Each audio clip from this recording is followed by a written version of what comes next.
I have my own channel. So I forget how much of a delay I put on this.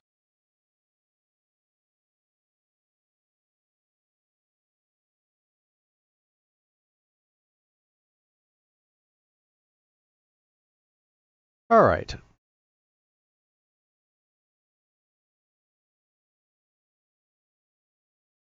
Sound seems like it's working. So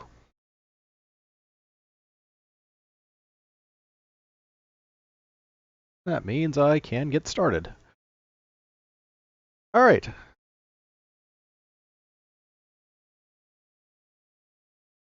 Actually, let's see. Go before I do.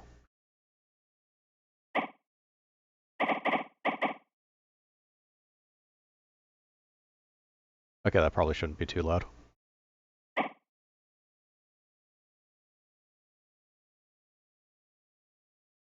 Oh.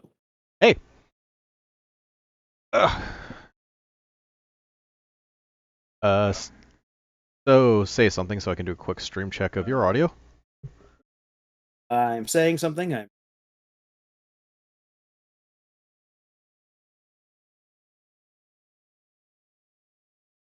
Okay, say something again. Okay. We'll do a test. Okay, that's probably what it is. Okay.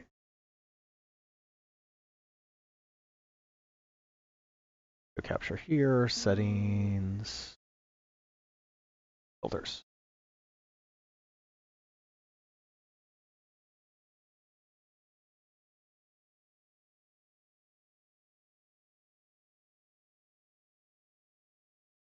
Okay, try that again. All right. This is an unprecedented third test of the system.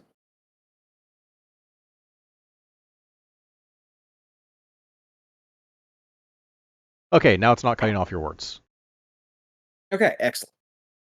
Keep set... in mind that part of that cutoff might be on my end. Oh, no. I know exactly what was happening. I just set because I put a noise gate threshold on the stream audio so it doesn't catch like every okay. little... Yeah. All right. Okay. So now we can actually get started. Thank you everyone for putting up with those tests, which will inevitably be ported over to YouTube. Although I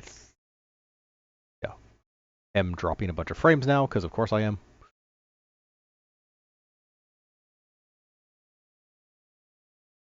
Okay, and It was only for a second, though. We're back. Yep. All right, good.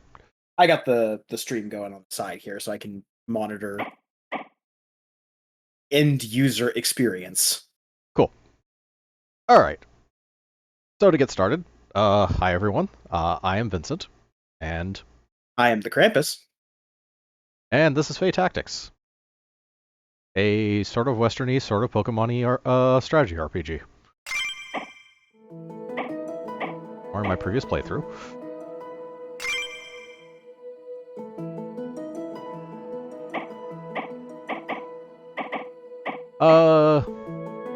Strategy RPG is most of the time pretty much what it says on the tin. There's like 2 or 3 different styles, but...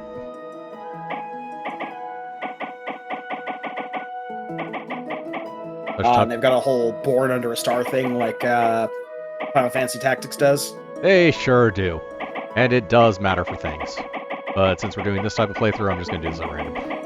There we go.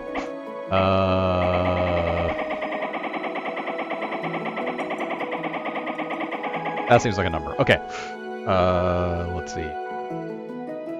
Difficulty setting. Okay, we can do normal or hard, because we're going to do normal because this game is hard enough already. And that's coming from me, who plays a lot of strategy RPGs. I swear to God, this game actually wants you to grind. Which is kind of unusual for strategy RPGs. If anything, they tend to be the other way around. I don't know, a lot of standouts in the genre, and a lot of modern ones, have included grindability in there as an option. Yeah. Long ago, the world of magic was separated from natural world by magical elemental gates. The gates remained sealed for centuries and were eventually forgotten. One day, the seal on the gates was broken, and the 2 worlds began to burn. natural world was flooded with magical Fae creatures once thought to be myths. The merging was imperfect and much of the land was torn apart. The devastation claimed the lives of most of the population of natural and Fae creatures alike. Those that survived forged new lives in the ruins of the old world. A growing tension between man and Fae threatened to finish what began with the opening of the gates. Our story begins with a young girl named Peony, traveling with her two companions. A human girl with the unnatural ability to use magic. In a world entirely composed of cubes. Hey, Hunter. Hey.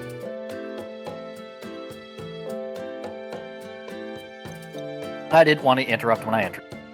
No problem. I just like to read things. That's what I'm saying.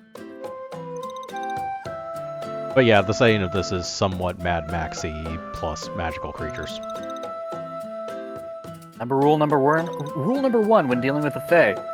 Don't deal with the Fae. Rule number 2 when dealing with the Fae. Simultaneously, do not trust anything the Fae say, and do not ignore anything the Fae say. Never accept anything from the Fae.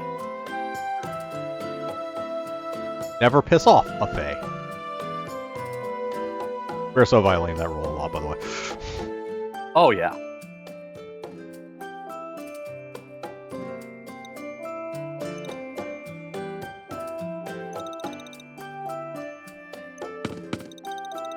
I question what makes a bike sprout purple bubbles from its back. Magic. Okay, so we're going full magic. Got it. Yeah. Clearly that bike is poisoned. That's not a thing with this world so much as it's just a thing with her. Peony happens to be a magic-using engineer. And kind of blends them both.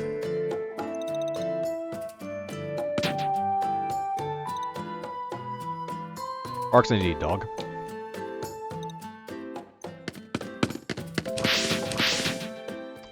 I don't remember when or if the game explains it, but basically that's her family dog, and the Pyachin is hatched from an egg she picked up.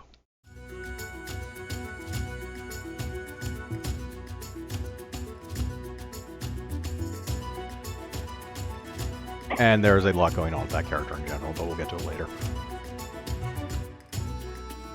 Each unit can take action once per round. You can check turn order of all units on the field in the lower section of the screen. Oh, that's right, hold. I can read instructions. Now, there's a difference between can and will. Yes. Okay. Let's Okay. Most of my day has been dealing with people who don't read. Okay, so Strategy RPG 101, figure out exactly where things can actually get and how they can attack you. So this can get here. It does a melee attack, so it only attacks next to you. So it cannot get to dog. That's a surprising lot of information. Yet. You'll find that's actually pretty normal in a strategy RPG, quite frankly. Fair enough. My real experience with this is primarily tactics for Final Fantasy. Oh, Final Fantasy Tactics gives you all that information. Did it really? Yeah. I didn't know it gave you move distance for enemies. Oh, yeah. Yeah, it gave you almost full information on anything that wasn't a boss. Maybe I'm just really not attentive to that stuff. Movement. Peony has a range attack. 2. Let's see. Passive ability.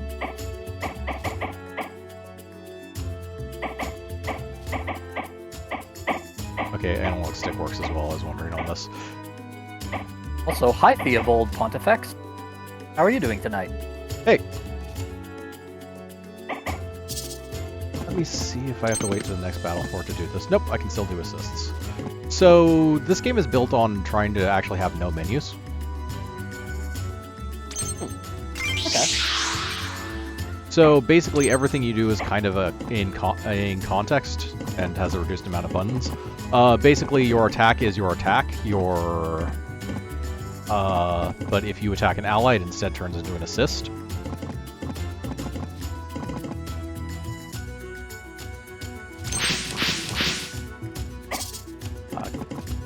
Into water, can I? I can't over here. 3 doesn't thing.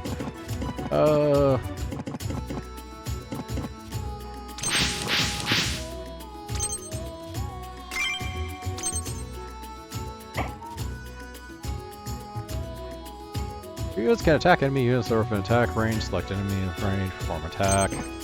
Positioning is fairly important in this game, so attacking from the side does more damage, attacking from the back does even more. Furthermore, I don't believe they have it yet because we're in like a tutorial battle, but things have counters. Counters do not apply if you're attacking them from the back. Oh, nice. Also, attacking them will change the position they're looking.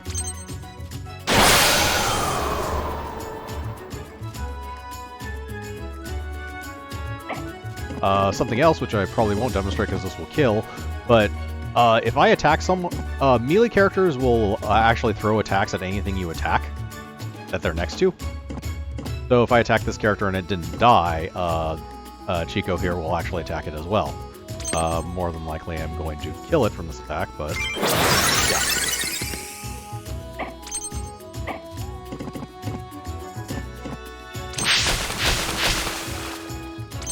Now, do the characters gain experience from kills, or rather from actions, or do they gain experience from just existing?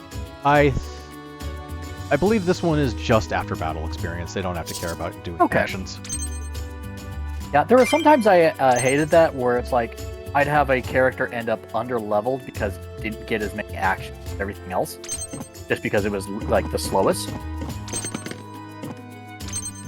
It's like, that's detrimental. Yeah, I think there is some experience from actions. I think the majority of it is from after battle, and I do remember, like, off characters won't be the same level, but they'll kind of keep up. Okay, that's good. Let's see. Dog does not currently have a buff. It should be noted, there's only one buff or debuff on a character at a time, so every debuff a debuff will counter your opponent's buffs, and buffing your character is a way of gaining rid of debuffs. Oh, that's actually kind of neat. Yeah. This character works in a very, very specific way. It wants to be in water. As you can see, the back attack would do less damage because I'm out of water. Yeah, she is extremely buffed in water.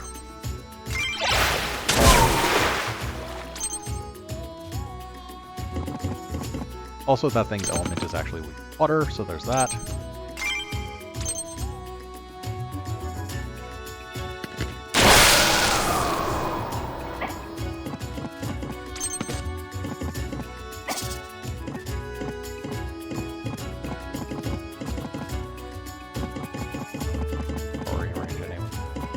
Much.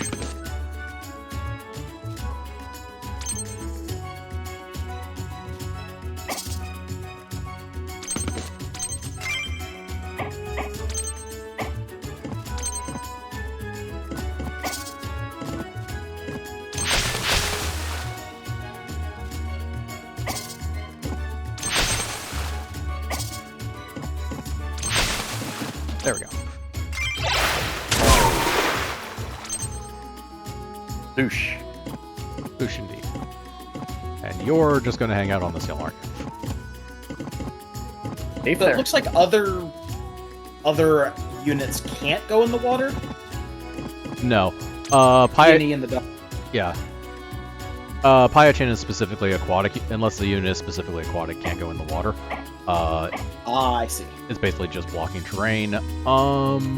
And there's a bunch of other special passives, like Pyachin's attacks are arcing, greater vocal reach, its accuracy, and hurts aerial targets better.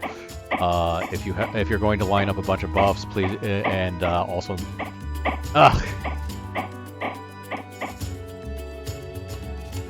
Controller issue? Huh? It's not a controller issue. It's the fact that basically this is left and right, but it doesn't feel like it because they're lined it up diagonally. And an up will go up here. Yeah, I see.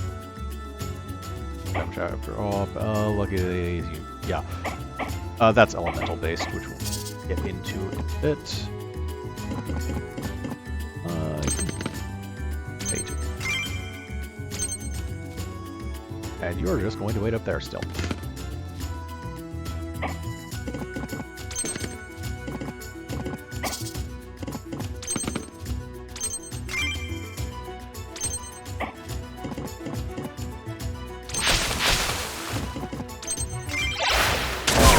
Definitely better off just chasing the other guy. Oh well.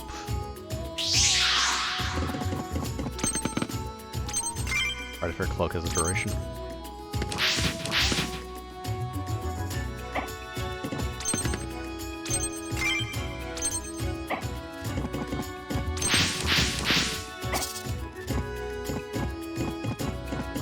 Your assist was the heal. Yeah, your assist is a heal. Which is notably one of the few ways of actually getting healing in this game. One of the assists for one of these assist is completely based on the element, so all arcane characters like will have the same assist, all water characters will have the same assist. Okay. The only other healing element, quote unquote, instead gives mana barrier, which is like hit points but different. Basically, much like Pokemon, there's a strength and weakness system going on. If you have a mana barrier up and you're hit by an attack that you're not specifically weak against, it does half damage to that mana barrier before it starts taking off of your hit points. Both Peony and Piachin have natural mana barrier. The dog does not.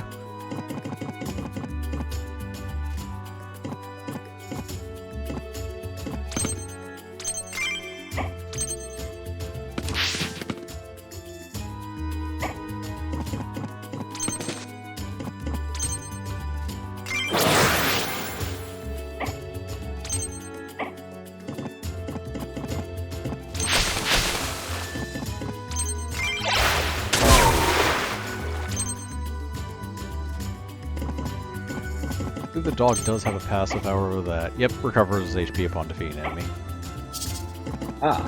He's actually more tanky in general. It comes out in the other abilities that it hasn't gone to, because this is the first fight, and obviously it's a tutorial fight.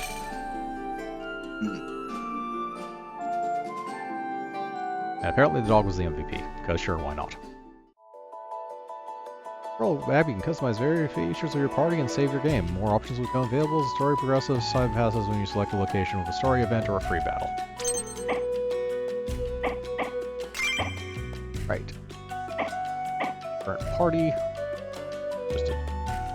Most things are locked right now, so it's just basically basically traits and minor backstory. Peony Bernard, age 15, young witch from Mount Alma in the north, adept with all manner of machines and gadgets due to the teachings of her mother. Chico, age 6, Peony found Chico abandoned in the forest around the foot of Mount Alma, a good boy that loves Unilanas, which would make sense if you knew what a Unilana was. I've played this game, I don't know what a Unilana is, by the way. Piachin, 8 months. Peony found Piachin's egg on the body of what she could only assume was Piachin's deceased mother. When the egg hatched, Peony named her after a Pio Pio woman that lived in her village on Mount Alma. Pio Pio is an actual race of bird people.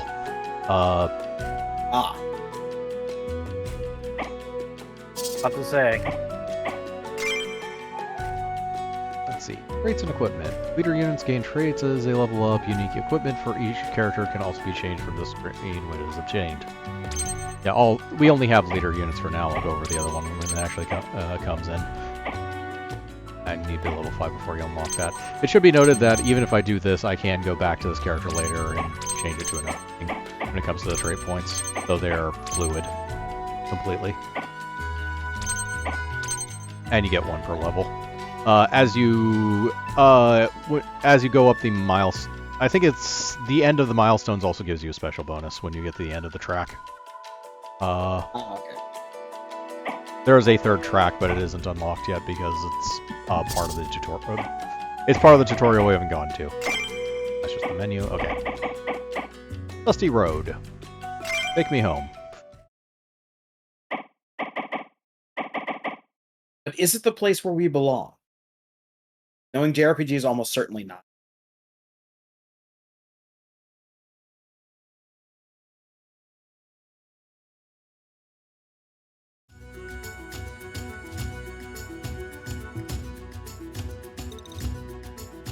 They barricaded the road. We'll have to just walk around the barricades.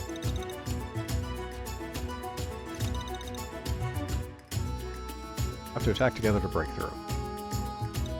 Arf. They've barricaded the roads poorly. That's adorable and insidious. Only mirror characters before combos. Play Ichigo next to enemy units to get him into position to make combo attacks. Use other attack. Yeah, that thing I was talking about. Ichigo just start a combo. Yeah.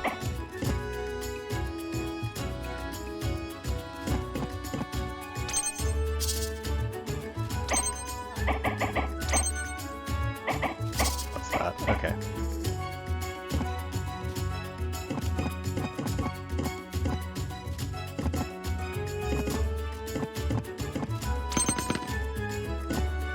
We get the first 3 turns and then go. Okay.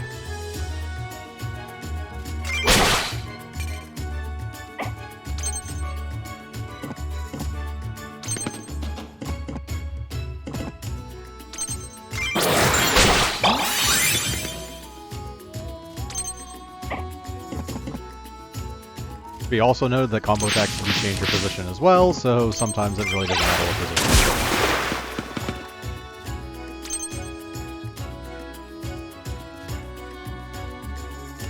Behold the stage that was set up to demonstrate exactly one thing. Range checking on your turn, you can hold the right trigger on a unit to check its range.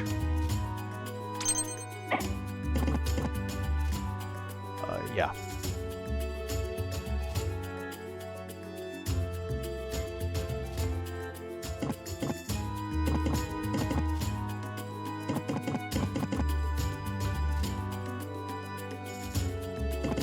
Oh, these literally don't move. Okay. They are designed to be turrets. This is not the normal version of Gremlin Witch.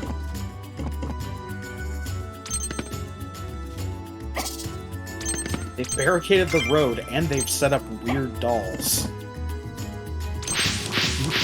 Yes.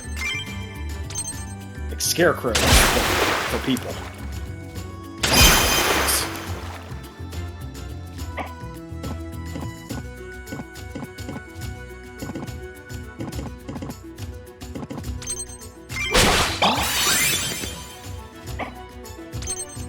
Ah, healing via murder.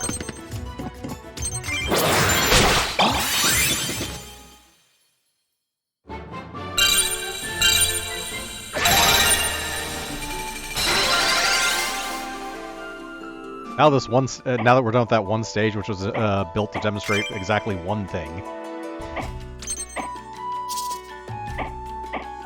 Look, as I've learned from numerous articles, tutorials are hard.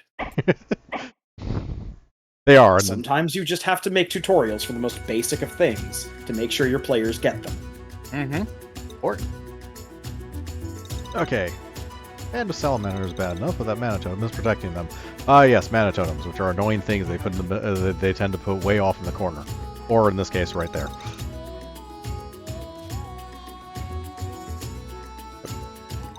if only we had a water. Oh wait.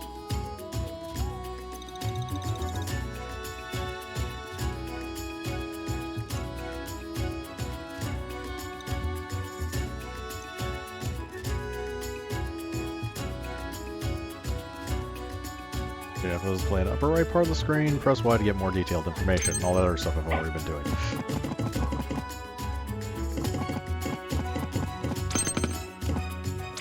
I'll do that.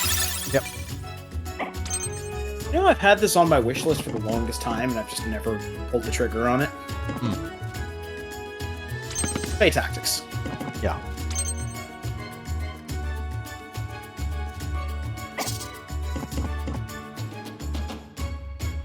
Yeah, so as you can see, this thing has like 5 hit points. but because it's in a barrier, if I attack it, instead the barrier takes 1 hit point of damage. Ah. Yeah, actions in combat give EXP, as does just finishing a combat.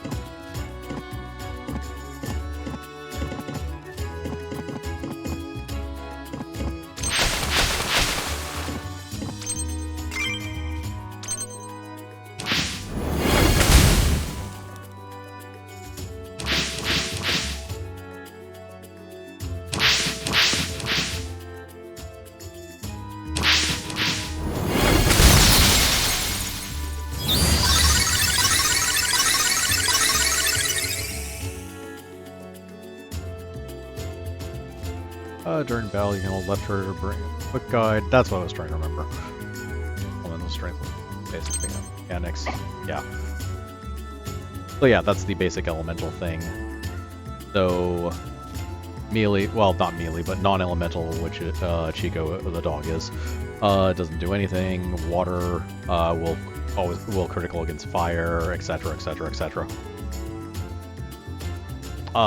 What's of note is Arcane, Peony's element.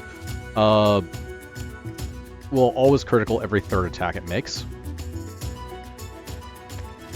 Conversely, yeah, the only thing it's weak to is lightning, which is kind of like, lightning is literally super water, basically. Or not super water, super wind. Okay. Yeah. It's like wind, but it also damages Arcane.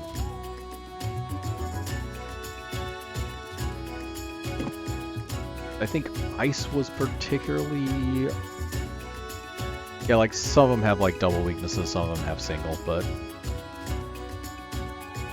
Yeah. Attack attacks, bird eye, enchantments and curses, and combos, all the stuff that... enough to explain.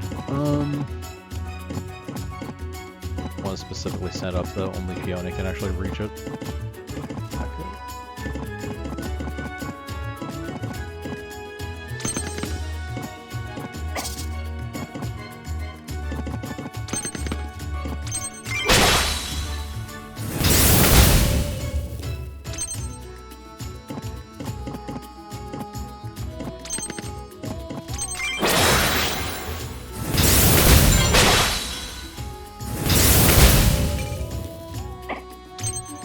The barrier always takes 1 damage when you attack it, or only when you attack an enemy? Only when you attack an enemy. If you attack the barrier directly, it just takes damage.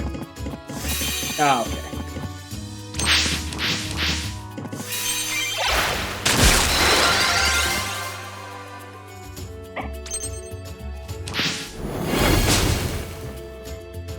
Yeah, I don't think you can kill the barrier that way without hit points, you just damage them.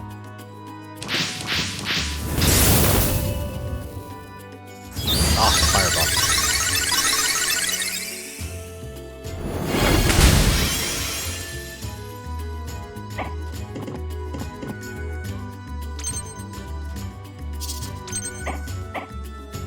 Oh, it's from non-critical attacks. Oh, that's right. It specifically protects from non-critical attacks, so critical attacks will also destroy it. Ah, okay. Or also just kill them.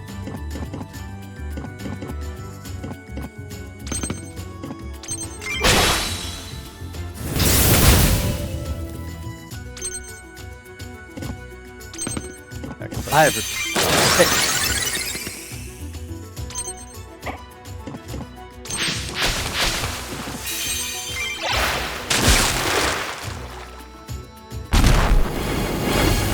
That's right, they also explode. They also... I was gonna say, they also explode. That's Yeah.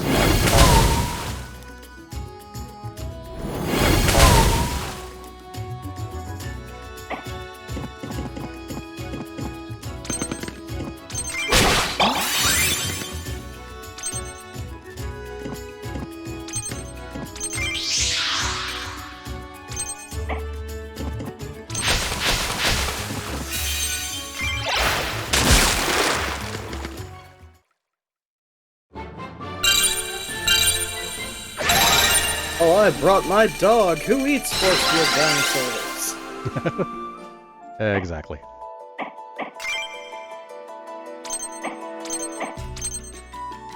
Okay.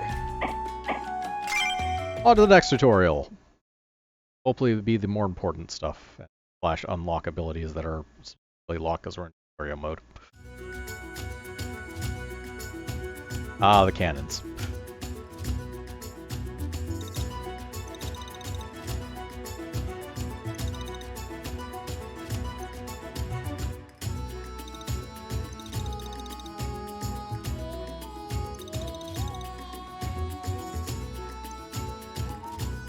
Ah, the assist tutorial.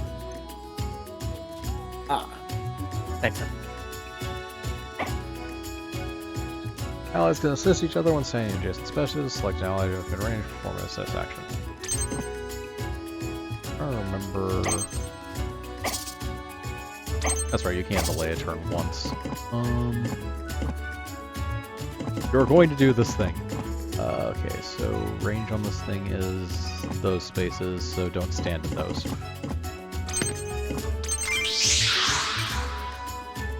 By the way, cannons are no joke, they will just plain kill you. Oh. That's not good. Yeah. Their damage is really large. Well, that's good to know. Yeah.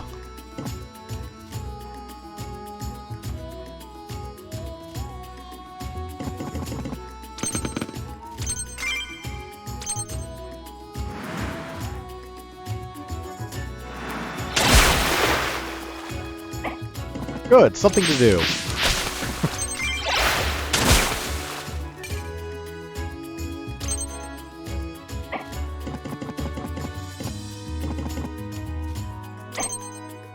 Okay, so delay your action.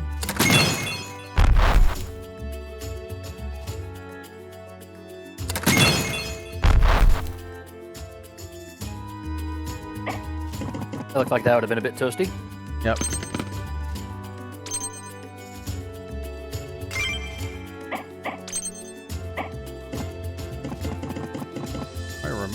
I am basically screwed out of a turn.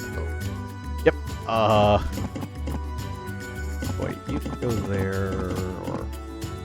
okay, no, not exactly. No, because I can't move it. Yeah, I can't move it. Misses.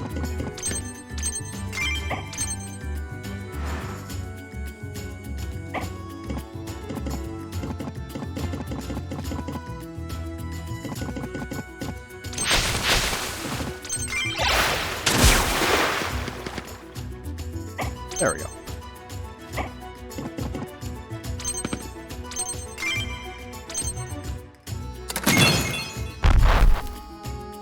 Yeah, cannons, unless somebody's actually in specifically one of those spaces, will always just fire into the same area.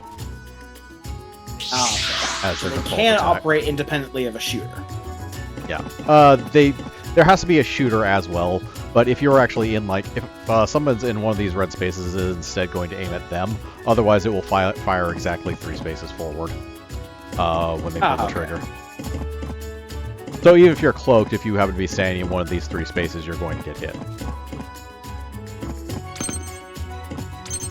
But it can't specifically aim, so it can't, like, put the AoE outside of the area that's showing.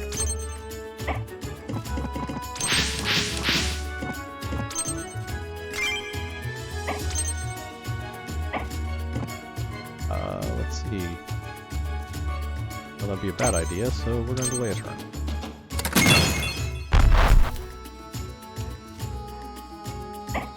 Kaboom!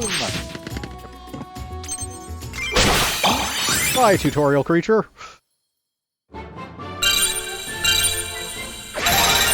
Arf, arf. Arf, arf.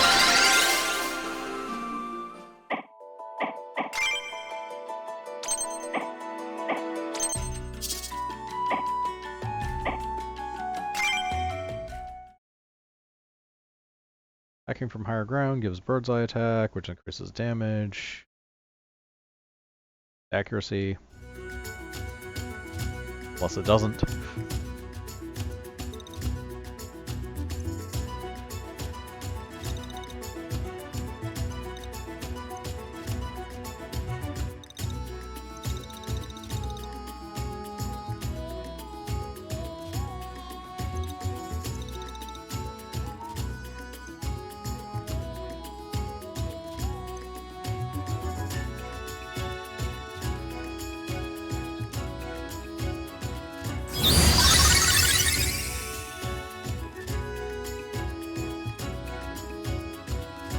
Fate skills are activated when the unit ends their turn without attacking or assisting. Use Peony's Wait skill to grant her next attack the chain ability, and use Chico's Wait skill to protect Peony. Yeah. Just specifically those ones. I don't think they unlocked until this battle. So now every time I wait, they'll actually have a third action that they do. Oh.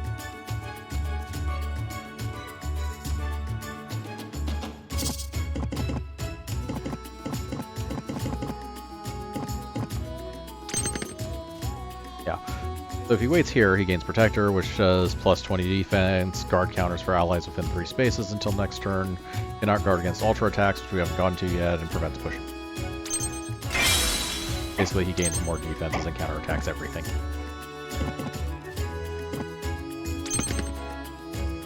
Wait gives her attack chain, which may hit additional targets within 3. Max 3 times.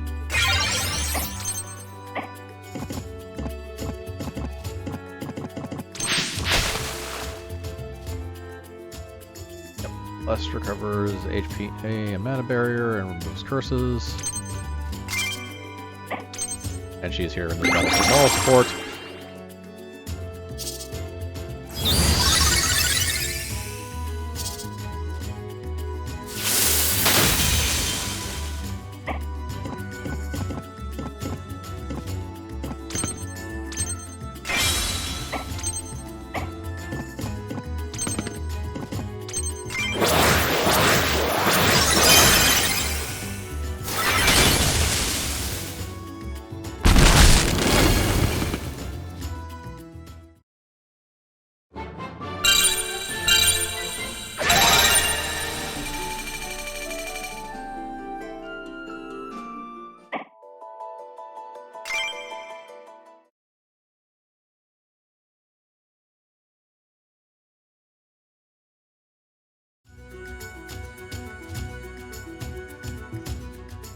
Food!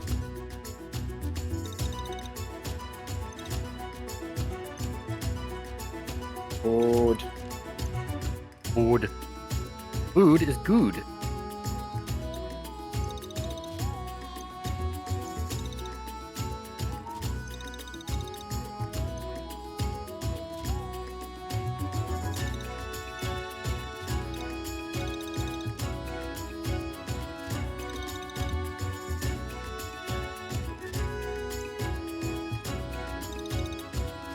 You're gonna throw us in the river?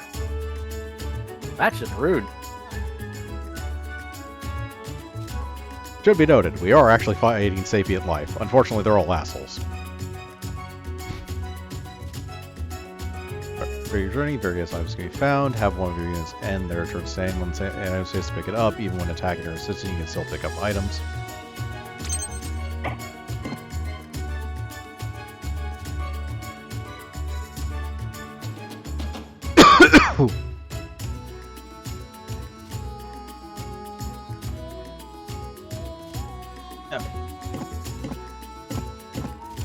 As you can see, we also are at 1 hit point, just to emphasize that we should probably pick up food. Yep.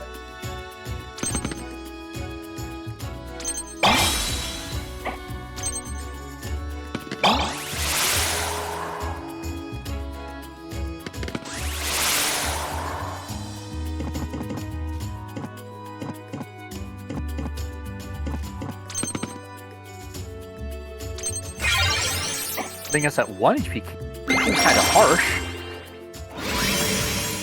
Makes more sense because of the bulk. And also Python.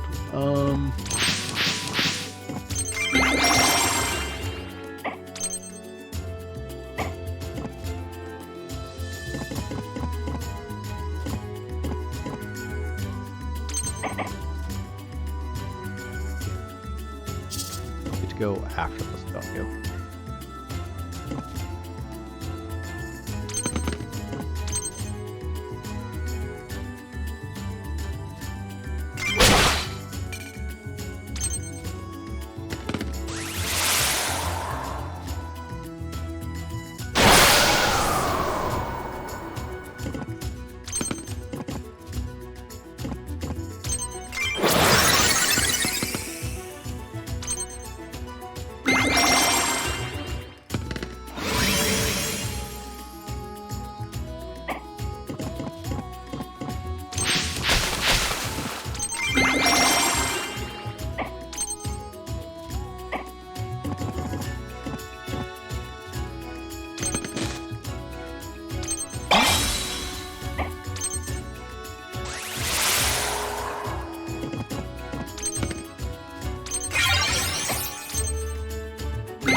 Yeah, between how far away all the enemies were and actually having a healer built into the party, it works, even if it is a little annoying.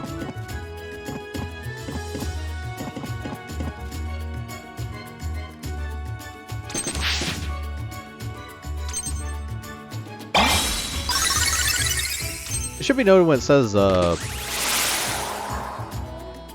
recover mana barrier, it does mean recover mana barrier, but they're like the item he grabbed beforehand. He doesn't normally have mana barrier, but some items will actually give it to you, and it just increases your max.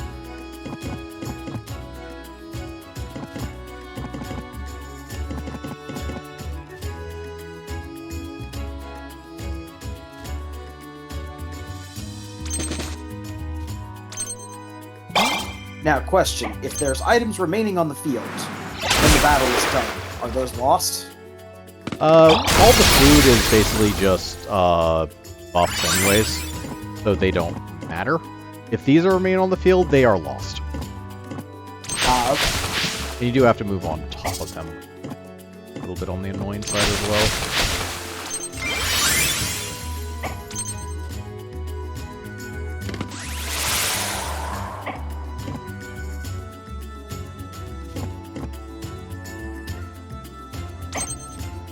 Play action.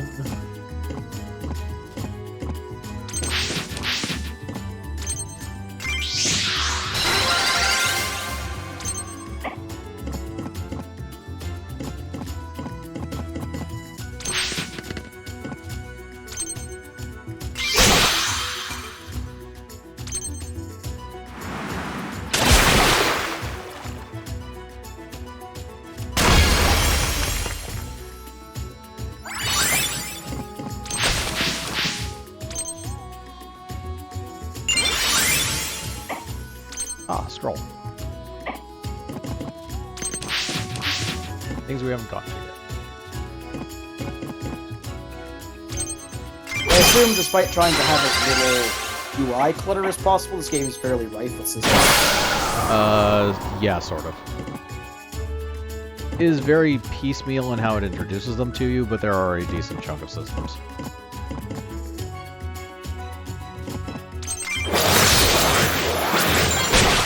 Alright.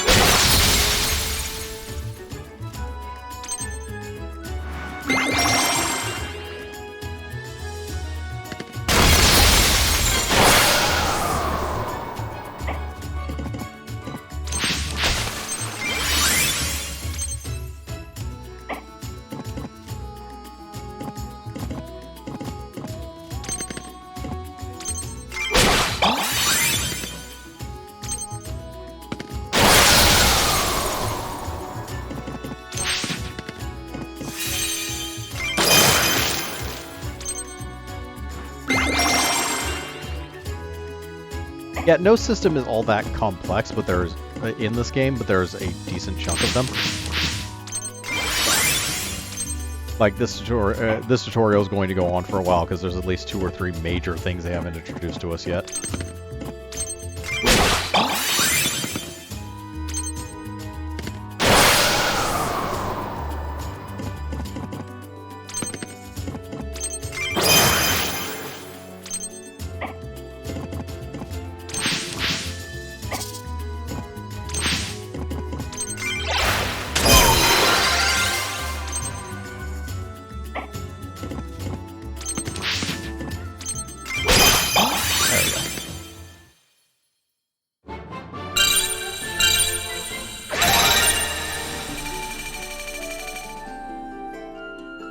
Production scroll.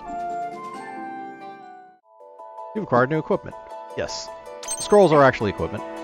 They are they're not the only equipment in the game, but they're one of the more customized ones, because you can basically just put any scroll on any character. This is new, by the way. When I was previously playing the game, you just scrolled through the scrolls by pressing left or right. The newest patch basically made it into this thing, which is a lot less cumbersome than it was. Oh, okay. And scrolls are just buffs. They go rank 1 to 5. As you pick up more of the same scroll, it will go up in rank. Once you have the max rank of a scroll, I don't think it drops anymore. I want to use back more.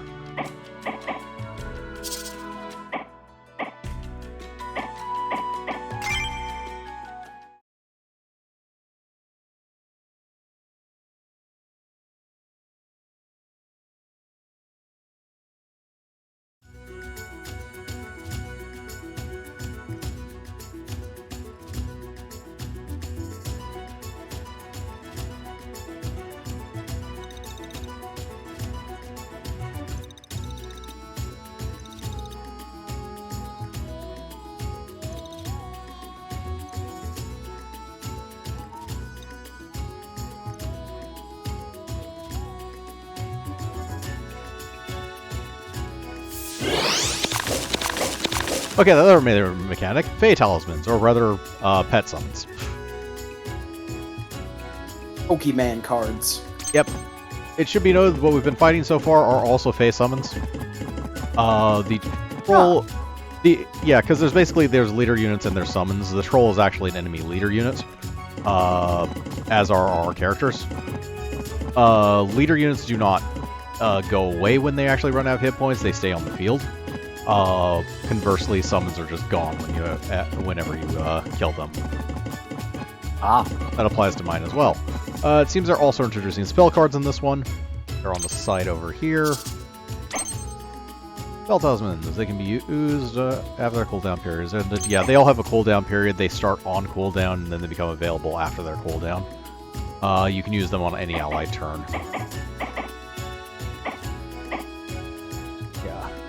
That one gives regenerate. That is just a fire damage to an area, and that's a single target heal. That's basically the only other way of healing is through these things.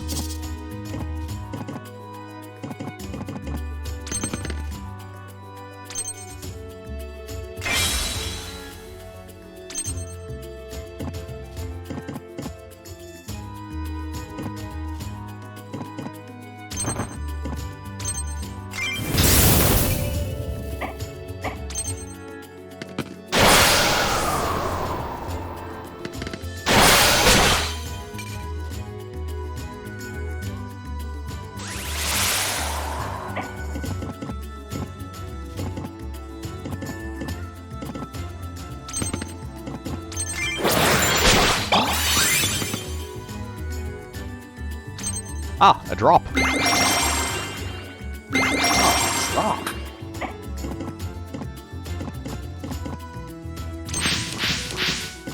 A card drop. I'm assuming means we get either part of or just get that unit. We get that unit outright.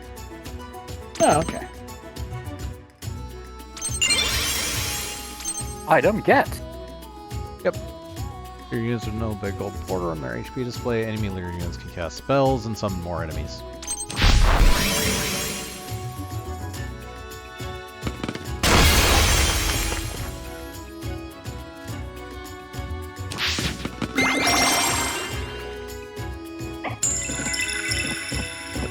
Healing is now available. Yeah, specifically you can see that he actually has spell cards of his own. Increases defense. Yeah, sometimes they will actually get spell cards that outright summon things, which are incredibly annoying, but they're usually reserved for more boss characters and not random water leaders like the troll.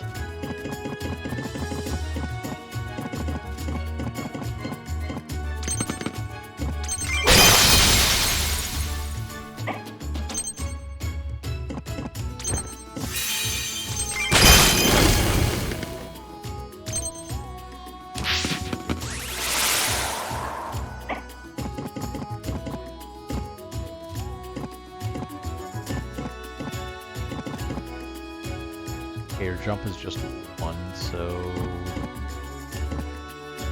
I think you can go down, but I'm not... No, you have to be able to go down. Oh, it'd be over here. Okay.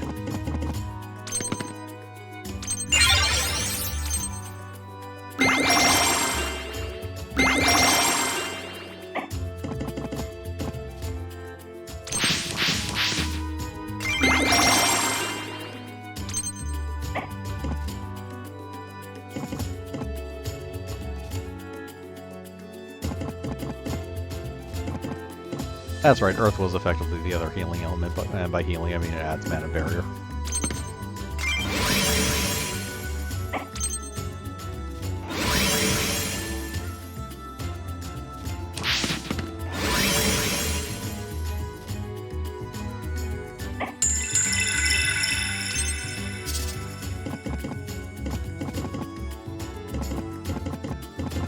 I'm going to open my door real quickly. Let me know if you guys get background audio. One of my neighbors is...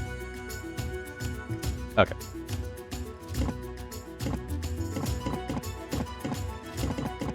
Already, basically. Oh, screw it.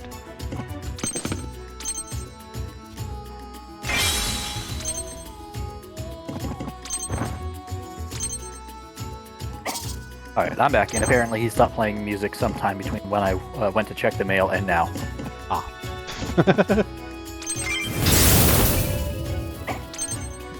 Your neighbor was also attacked by gremlins. Happens.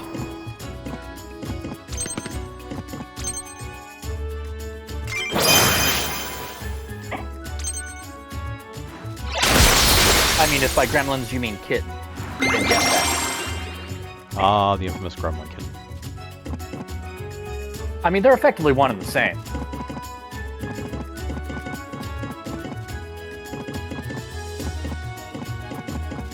Small, agile, light, shiny thing. No difference between the two, really. Big ears.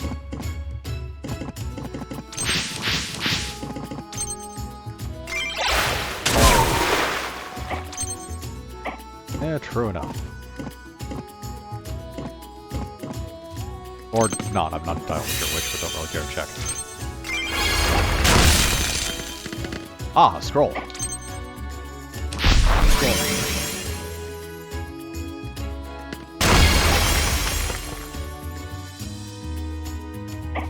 This is map only. Yeah, okay, this is map only.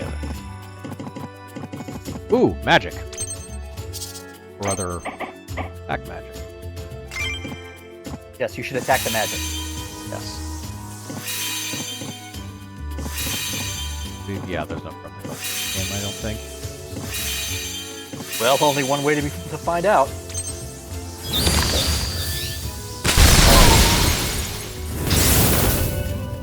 Oh yes, and only one spell talisman can be around.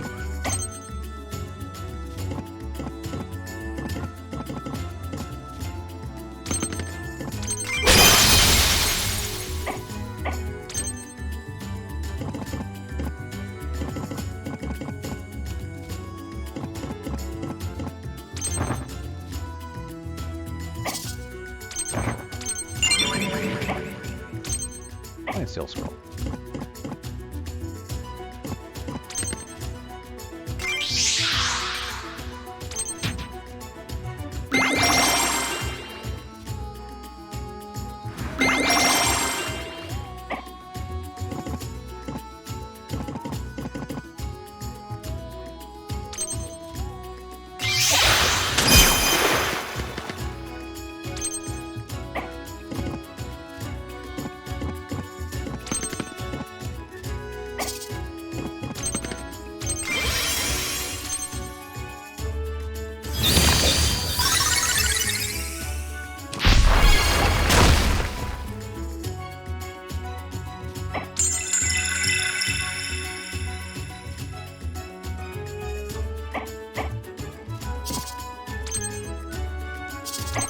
Wrong one. Okay.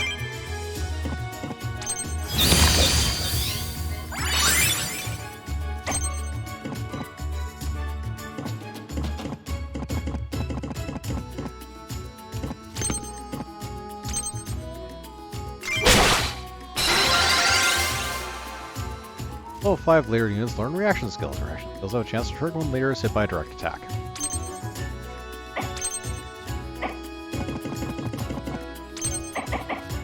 Yep. His revenge increases attack for during battle. I believe that actually stacks with itself, so...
There we go.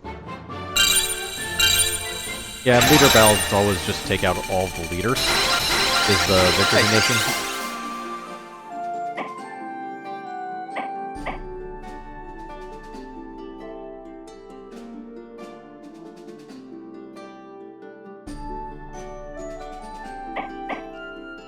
Okay. Spell / Fae Talismans. Yeah.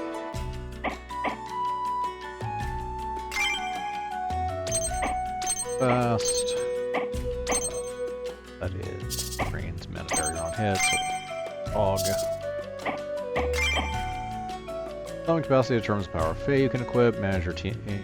Make up to best utilize summon capacity. Yeah, so for now my capacity is 3, so at most I can have 3 capacity worth of things. Yeah. Summons take up 1 to 4 capacity. Okay.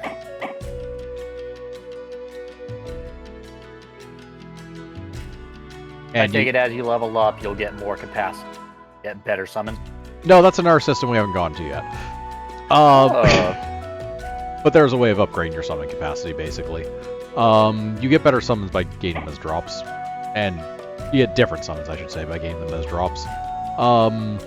Yeah, generally the higher the more summon capacity it takes up, the better a summon it is. They also have their own levels independent. Okay. And later on in the game, we'll actually get reskins, which are basically a reskin type, or reskins of the same one, which are a different element. They will actually be, they have the same level and everything. It basically just lets you switch between elements for the summoned. Oh, okay. It's nice that they share elements, or some share level, I mean. Yeah. Saves a little bit on grinding. Yeah. The grinding in this game isn't too bad. The experience for things even not in the party is generally good. Nice. Gremlin Thief is not actually too bad.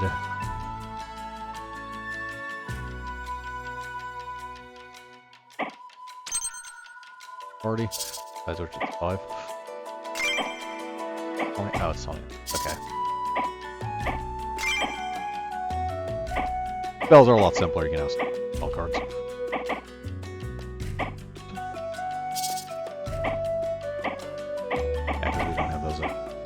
Unlocked yet.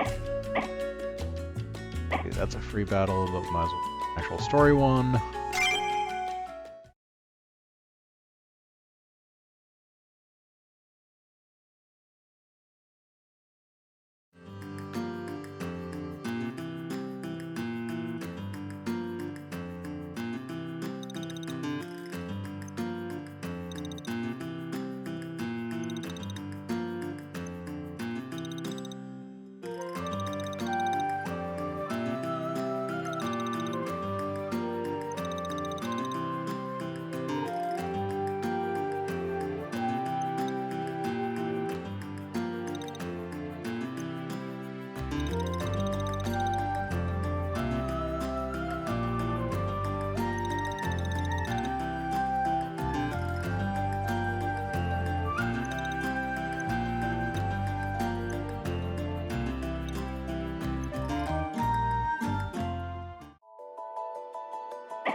As you can see, Chico and Payachin are great conversationalists. Arf, arf. Alright. Look, the strong silent type is a needed aspect of almost every story. Sure, we'll do this. Boss battle, for lack of a better term, at the end of it. Each sword is a battle, and the boss thing is an extra special battle of one sort or another. So this is actually like 3 maps in a row. Oh, okay, this is the one where... A centaur. Centaur. Or a Wantus.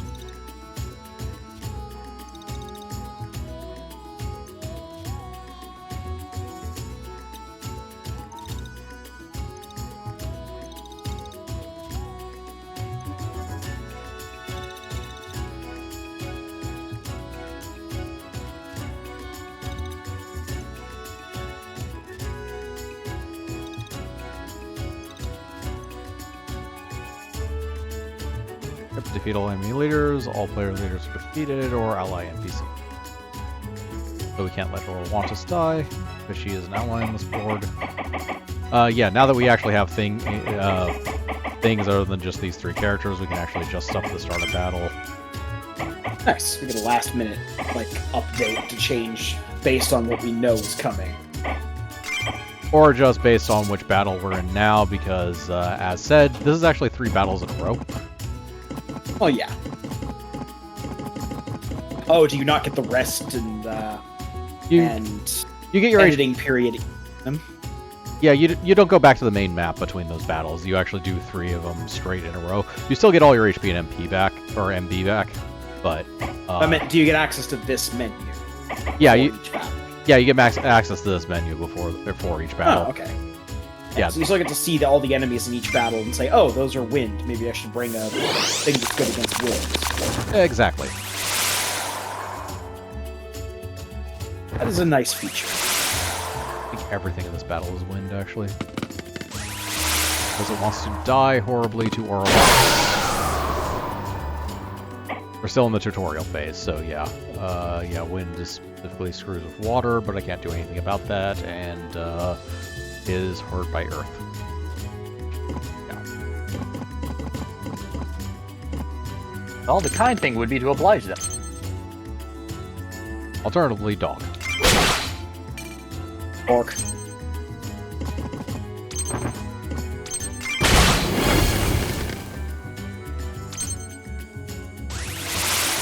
Oh yes, obviously there's flying units and they can fly over water. That being the other thing. They don't get the bonuses like Pyachin does for being in water, but they do still, or they can still be in space.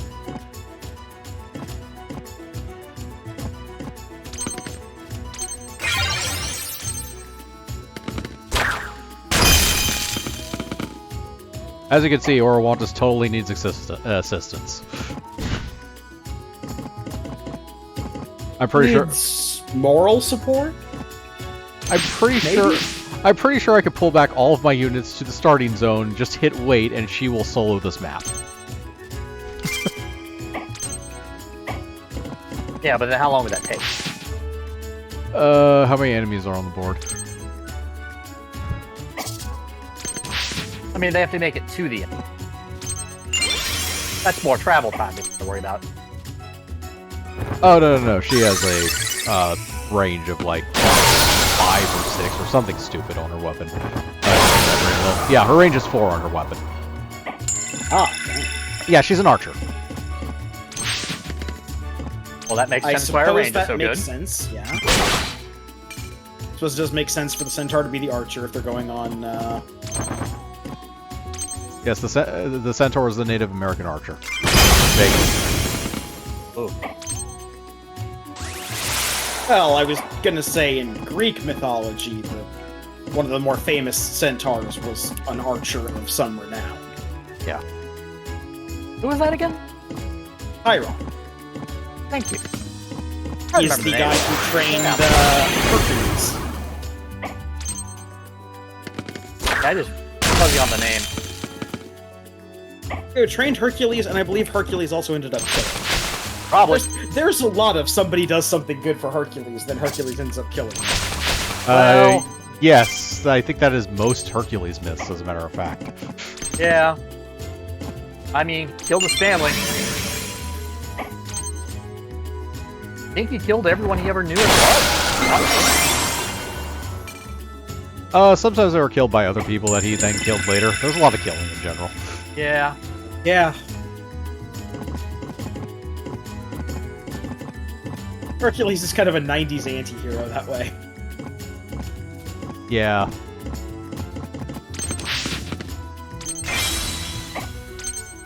Or protect that, nothing. So what you're saying is the hipster anti-hero? He was doing it before it was cool?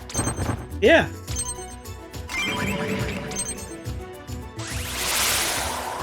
I mean, granted, most mythology has someone like that whose sole claim to fame of being a hero was I was excessively violent towards everyone, and eventually I killed enough bad people that it outweighed the good.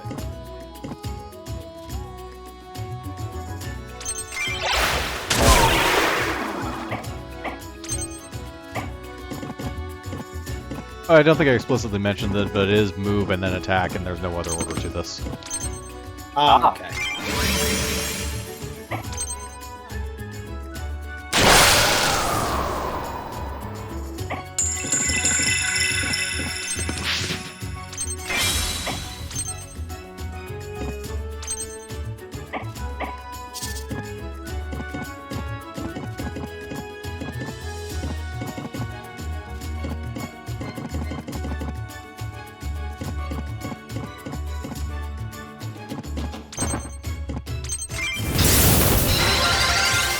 Anger Scroll. Okay.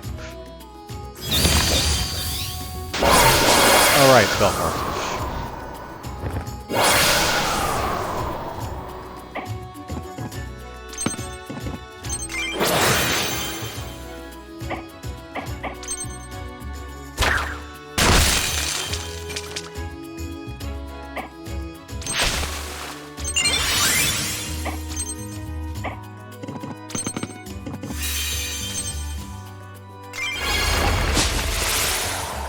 Now, are there any enemies that are predisposed to automatically dropping their card? Or is every card a random drop? As far as I can tell, every card is a random drop. None of them are particularly more or less, inclined to drop their cards. With that said, they are... The talisman cards are basically single drops, so once you get them, they never appear, and they do seem to be seated high enough. But you do have to put some effort into actually collecting everything. Okay.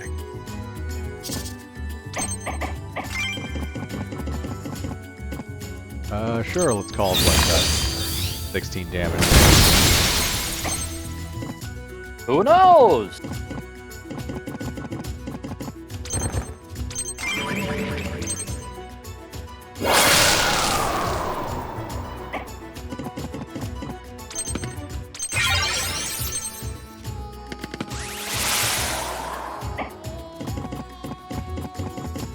That'd be the other thing about Orowantis.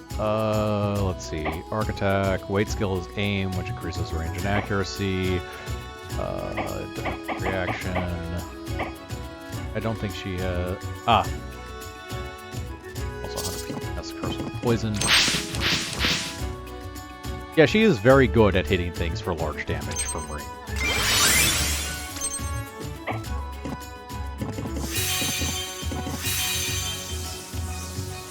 That'd be great if it wasn't for the 100% chance to evade.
Highly evasive bird people.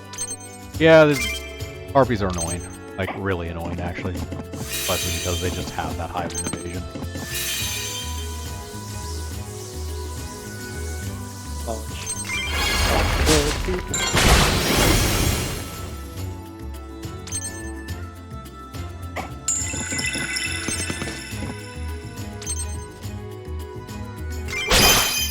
There we go.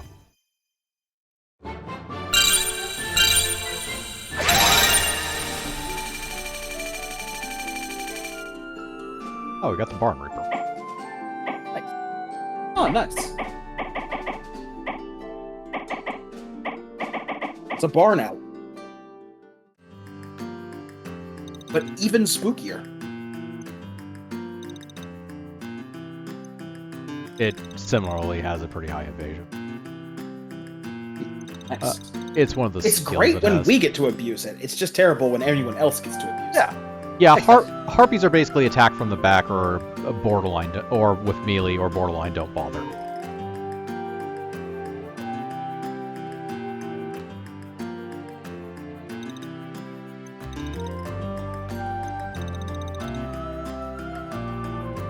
Yes, Peony, by the way, has a very, very, very strong case of protagonism.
It's a very old-timey car.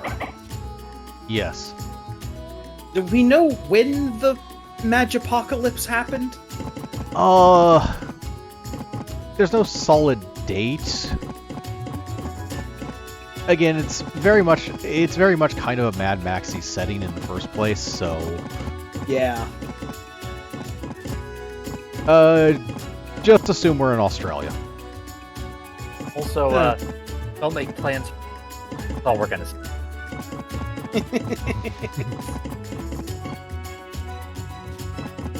Okay, so mostly we Maybe have... the Magipocalypse happens, maybe not. Who can say?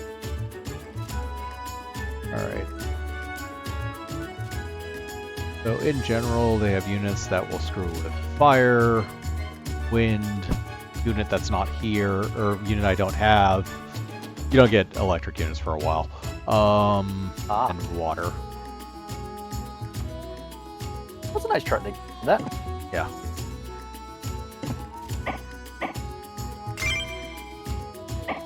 Also, did I just see that every day has a special element to it? Yes, every day has a special element to it. It will power up things of that element. That's pretty neat. Oh, Yeah. that's fancy. Monday's the day of fire, apparently. Yep. That because your assist is one back and And are those movable anytime you want? Yep. That's real cool. I actually like that. It should be noted, whereas the first two, well, yeah, all three of them, the bonuses are different depending on the character. For what it gives. Yeah. But it's still cool that like the trait points are adjustable. You know, at I'm assuming not in battle anytime you want, but like at the beginning of any battle, you adjust them Yeah. to suit what you need. That's real good design, in my opinion. Yeah, it is actually kind of nice.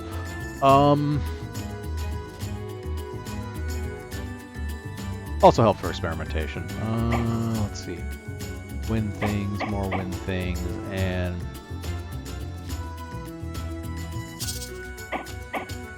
You don't have anything. Okay. I especially like it because if I feel like I made a mistake in my points beforehand, I like being able to fix mistakes as opposed to, well, now I gotta make a new save. Yeah. There's a lot of games where, like, like 4 hours ago, I made a huge mistake in my leveling up, so now this character's basically bricked. Yeah. Lord knows I've done that in Disgaea. Which is another strategy game I played and enjoyed. Mainly because the main story never gets that difficult.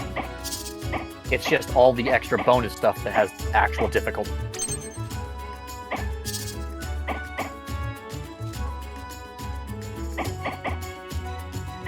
Also, the new Disgaea, new max level, I have to ask why. Because at some point the meme became real. You never want the meme to become real. You've heard about that, right? Yeah, Yeah, it's like 99,999 or something like that. Oh, for It's not that high. It's just 9,999. Yeah, no, that's always Still been Disgaea's ridiculous. aim to kick the numbers up. Yeah, I was gonna say, it used to be 999 for max level. Disgaea is like the case study for does numbers big good JRPG. Actually, now it's that more. That's right. Maybe I'm wrong, and maybe it was I want to say 9,909, and now it's 99,000. Yeah, I no, want to say it went up in- one more space. That's what I know. Yeah, in previous games it was 9,999. Then now it's it's 99,000. Yeah. And apparently it's still gained at the same rate.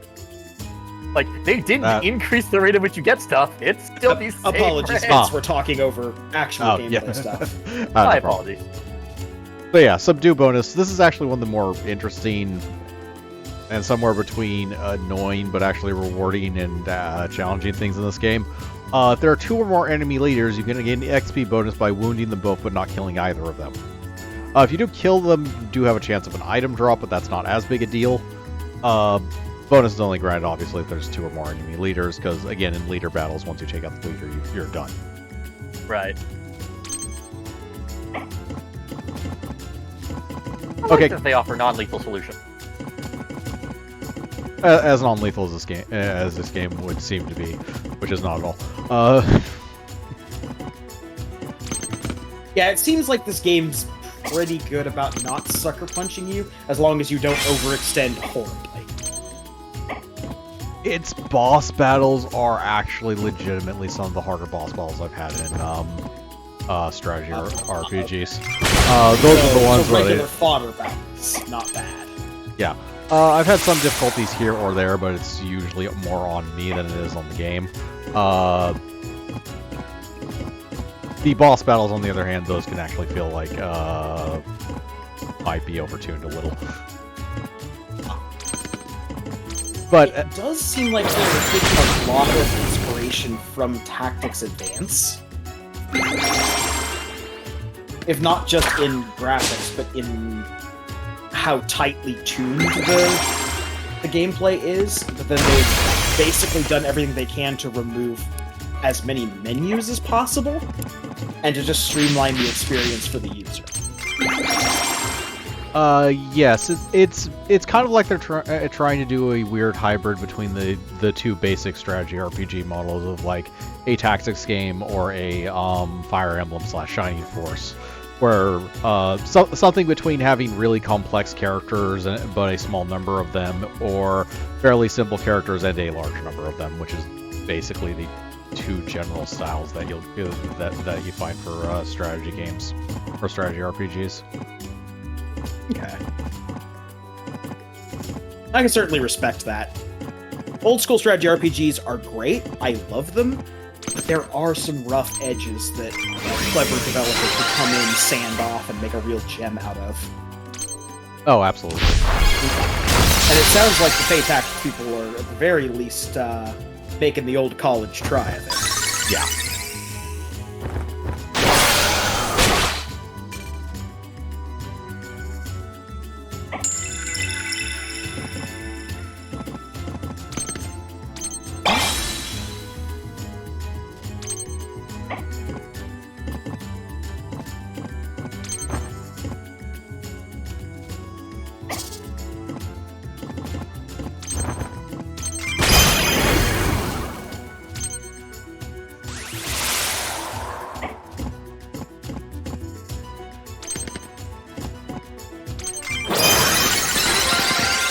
Yeah, it's a weird combination between trying to simplify and still trying to keep the decent amount of complexity. Because the actions in battle are actually really simple. You basically have, like... You have move, wait, attack, and that's basically it, but all of your extra stuff is tied into doing one of those things. Yeah, move, wait, attack, Waiting, buff. Buff is the other one. yeah. And spells... That's basically attacking your friends. Yeah. And spells are actually a universal thing rather than being on a character. You don't have to have the mage or the healer. You just have somebody throw up the appropriate card at the appropriate time.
Alternatively, fast haste.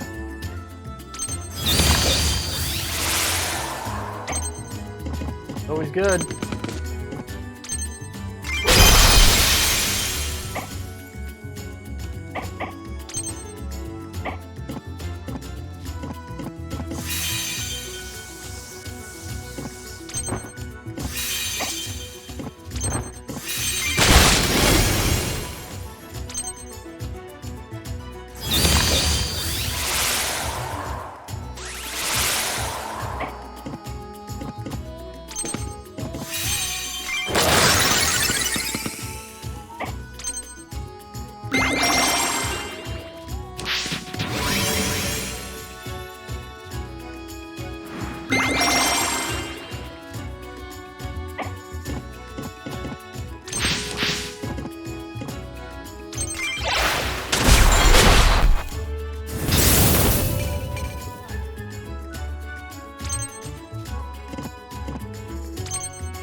Yeah.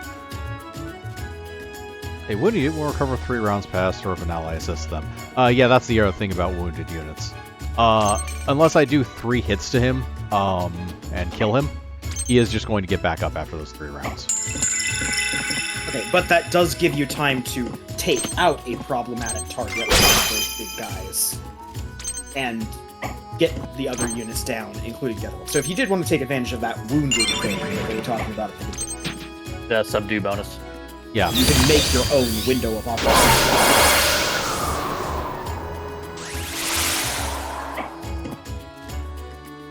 That is an interesting system. Yeah.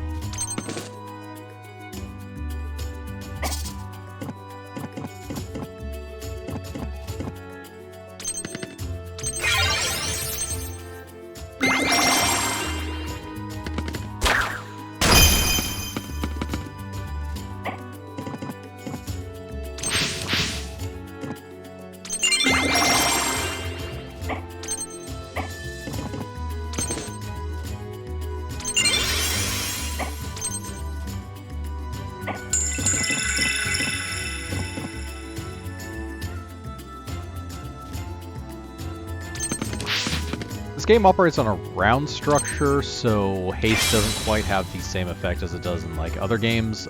You only get 1 turn every round regardless. It just so the speed bonus just makes it so you go earlier in the initiative.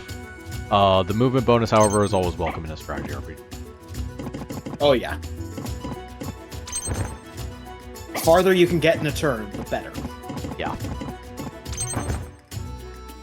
Kind of the strategy RPG equivalent of card draw group. Yeah.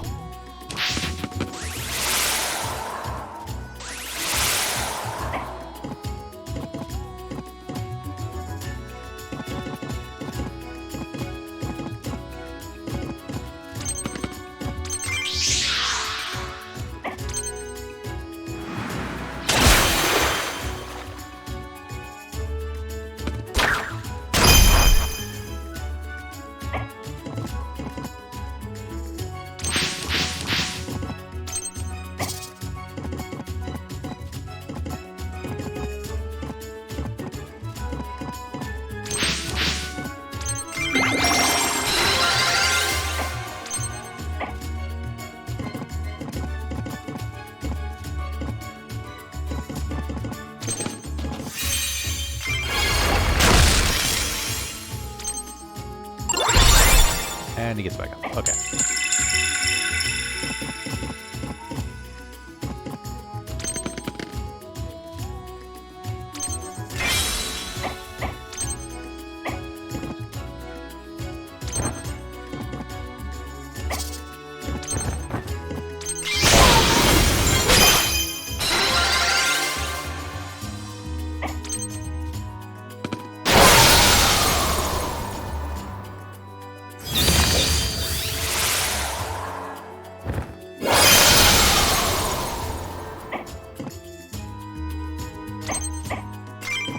I remember this thing is actually producing fire. Yes.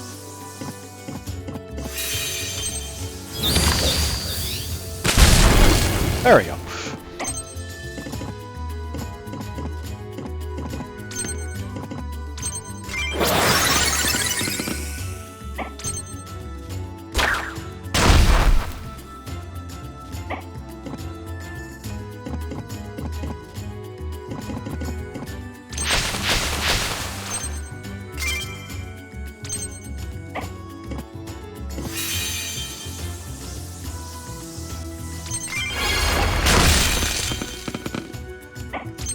Again, I know I keep bringing it up, but it is so nice to have a JRPG give you, especially a strategy one, give you information at a glance.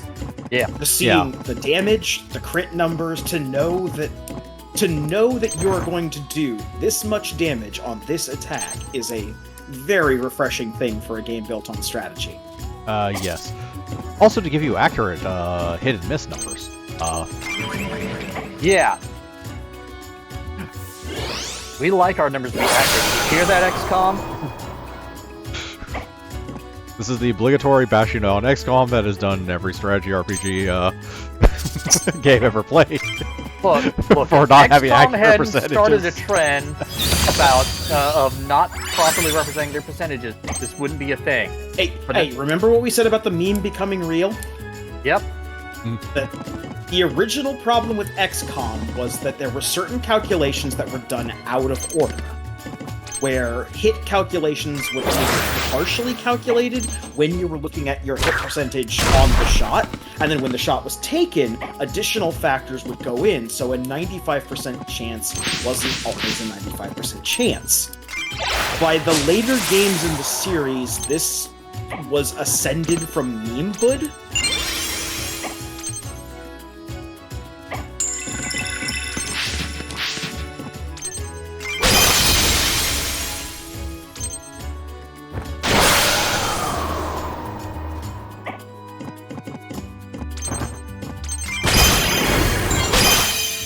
There we go. I still love the XCOM games, but I'm not going to lie and say that the XCOM games didn't...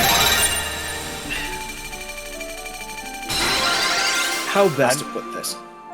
I don't regret that we got the new XCOMs. The XCOM without the hyphen and XCOM 2 War... You know, the War on Earth, whatever the subtitle for that one was. But I'm not going to say there aren't certain things I miss about the old ones in their complexity. Yes, 5 times 0% chance to miss. Wait. That being said, I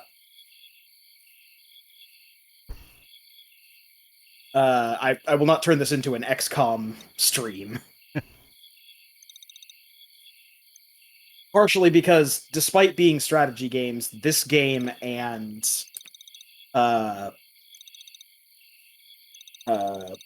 XCOM stand in way different subgenres and don't deserve to be measured by each other's merits. No, they are working on different basic structures even. XCOM is straight up more of a straight strategy game that has RPG elements in the sense that every game in existence nowadays has RPG elements. Which is a completely different kettle of fish, and going over the whole RPGs kind of lose, or RPGs have kind of lost their identity simply because everything else has incorporated all the good parts of it, and still has other gameplay elements to it. Remember, the new XCOM is not XCOM. Well, no, the new XCOM is Mario and Rabbids. No, the new have you seen what the new XCOM is? No. It's a gacha game. Ah! Yeah, it's a mobile gacha game. Well, that was an inevitability. And I think it's like you don't even actually do the battles in like an actual Oh no, strategy thing. It's like an auto battler or something. it's your bog standard auto battler where you can every 5 turns you can change the positioning of one of your units. That's the big claim to fame for. Garbage. Yeah, I was gonna say why even? Just no. But luckily, there are other games that stepped in to fill the void of XCOM. Yep. Mario and Rabbids. Mario and Rabbids is one. Xenonauts was created by people who took a look at the XCOM no hyphen game and said, you know what? We want the old game back. But we'd probably have to make it ourselves. Wait a minute, we could just make it ourselves. And they made Xenonauts, and Xenonauts is a fine game. The mold of old XCOM. Nice. Phoenix Point has some rough edges to it, but I still enjoyed my time with it. Even if it does embrace the meat grinder mentality a little too much. I apologize. I immediately said I would not make this an XCOM. And I've immediately made this an XCOM. Yeah, now we're talking about other games as well, in the vein of it. It's as on top as no streams ever are. Yeah. Boss battle. There's no retreating during boss battle. If any of your leaders are wounded and then defeated, the battle is lost. Yeah. Okay, so you get the same grace period that the enemies do. Yeah. Well, that grace period is I get up afterwards as well, I believe. It's just if I'm hit like 3 or so times while I'm down, that character is defeated, and the battle is lost. That makes sense. Applies the rules equally. I do need to step away for a moment. I will be right back.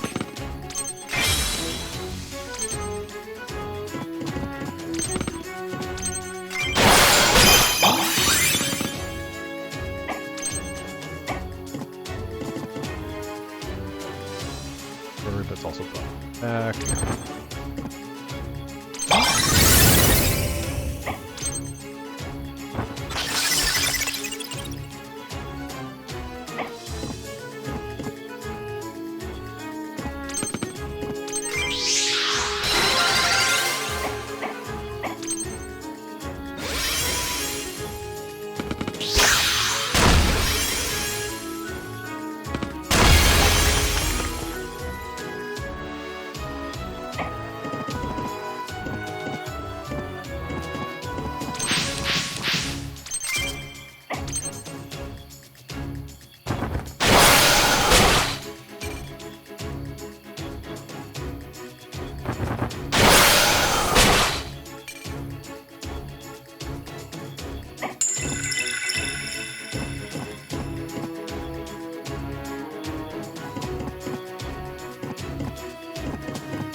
Alright, I've returned. Welcome back. Yep.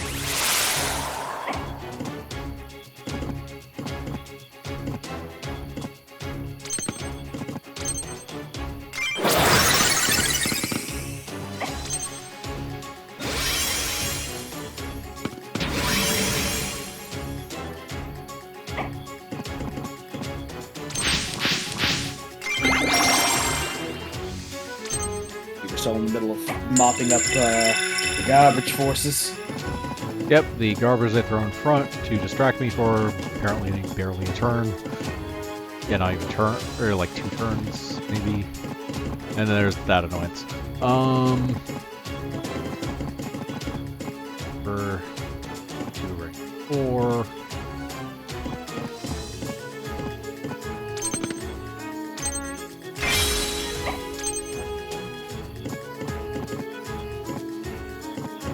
And you inevitably have an AoE spell.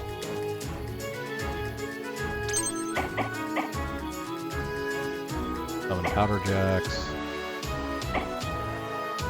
Summon a Mana Totem. Okay, no.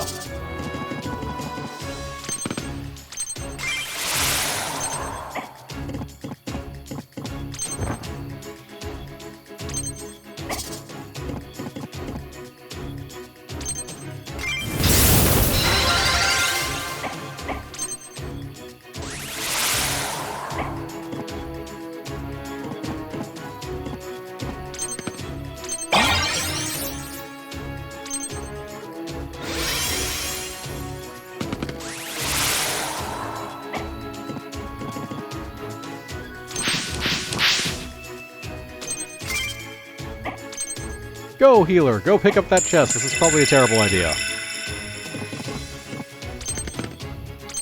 Fine. Fine. Everything's fine. We're all fine here. How are you?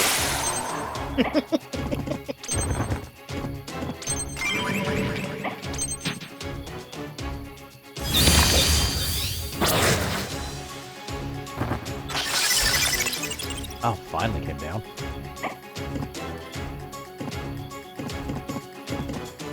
I still don't want to go after you for obvious reasons.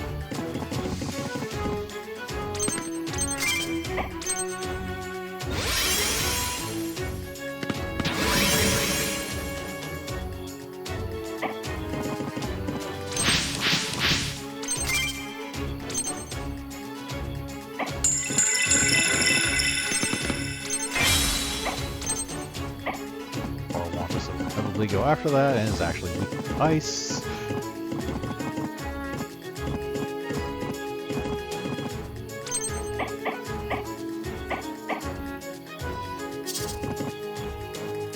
Oh, that's right. Wind is a haste gem. Makes sense. That is True Sight, yeah. I'm going to just get that on you.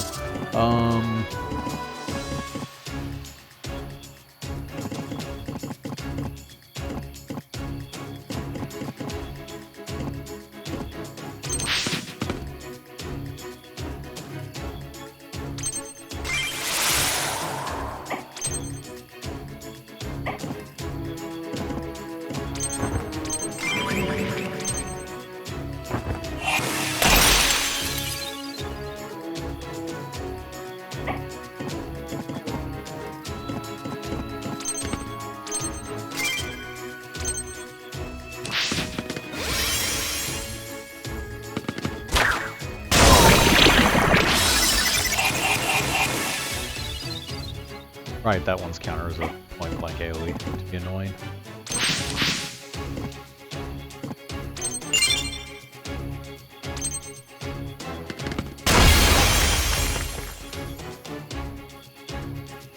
So now they're getting tricky with it.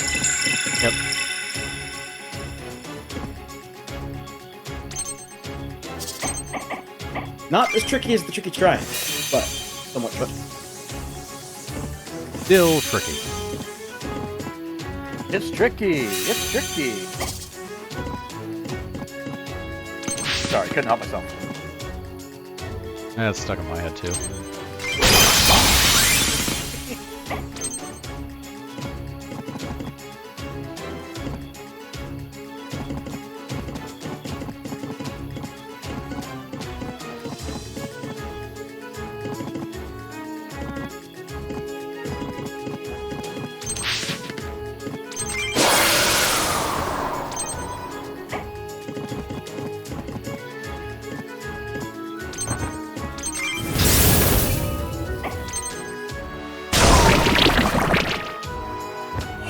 Right, poison.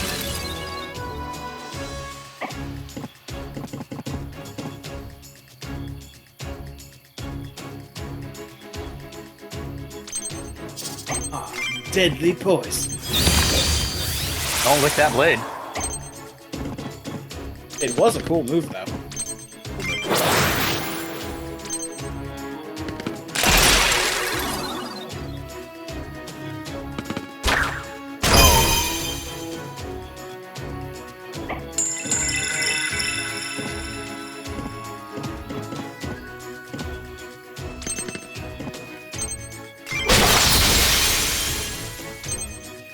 Down to actual hit points.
totem.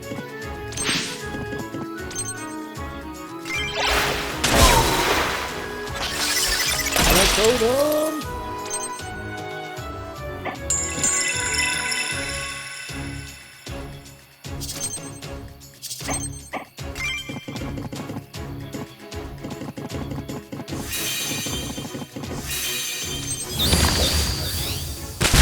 Okay, that's dealt with.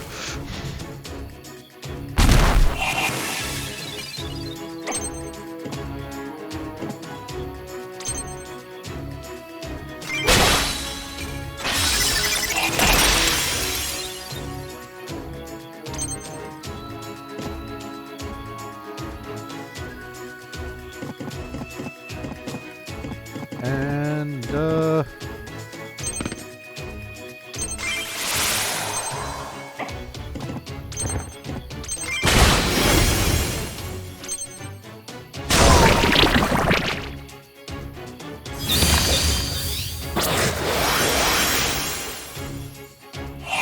I just thought I needed more mana barrier. I'm not getting that for a while.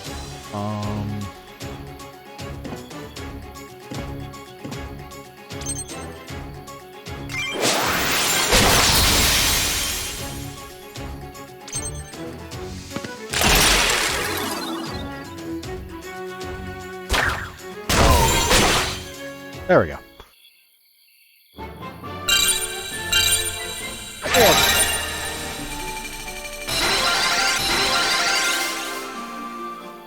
Violet Gale Talisman. As a spell, and I think that's one of the few ways of... I think that's actually... I'm not sure if you can actually get that if you miss it in this boss battle.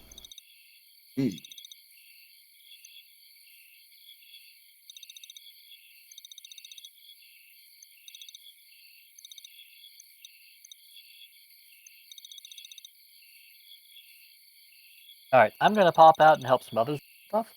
Yep. I'll be back later. Okay. Okay.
Ah, dramatic irony.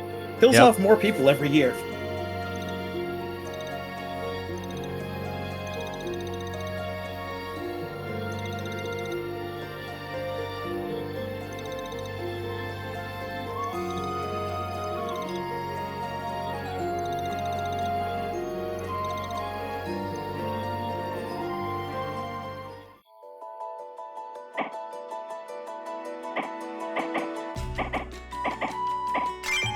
That's...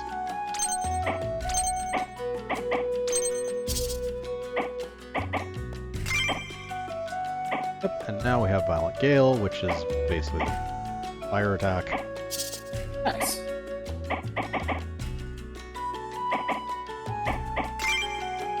Alright, we actually have these rolls. Let's... water allies, fire allies, and reduce defensive things. Or actually,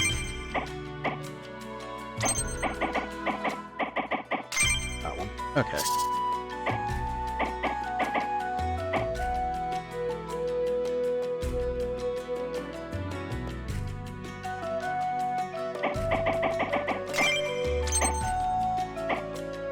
Okay, this does auto save.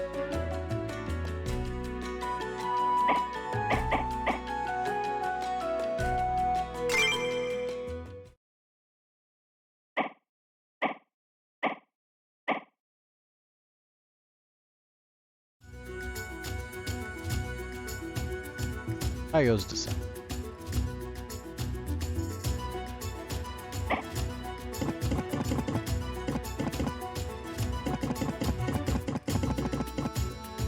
Ah, the Grumble Bunnies. Ah. They're adorable, but ill-tempered.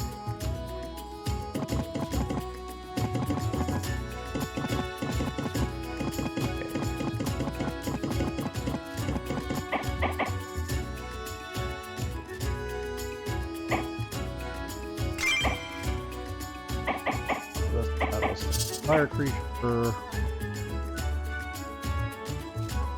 Bosses Earth. So.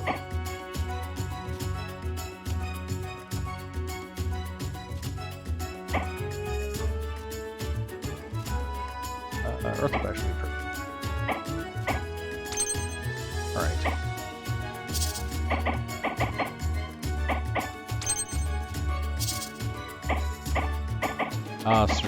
Strategize in. Strategery. Yep.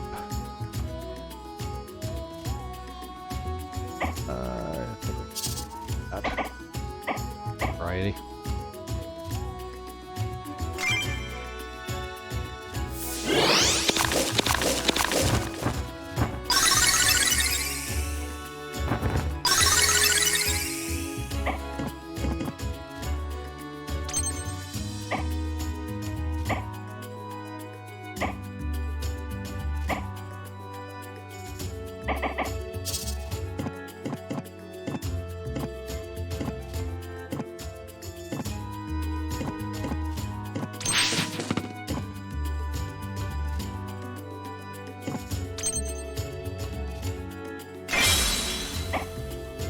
Golf chance that matters.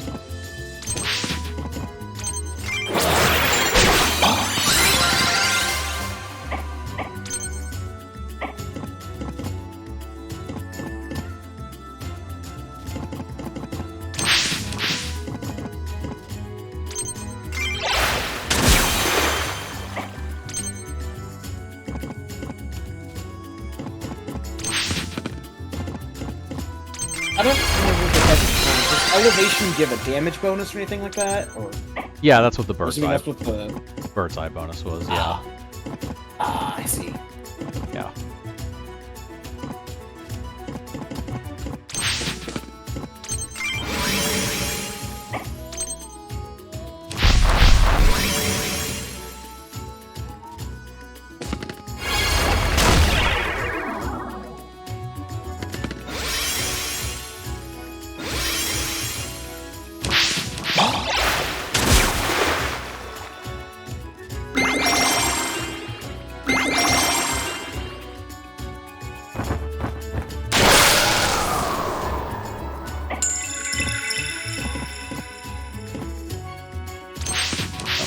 Out of the way. Ah, true sight element.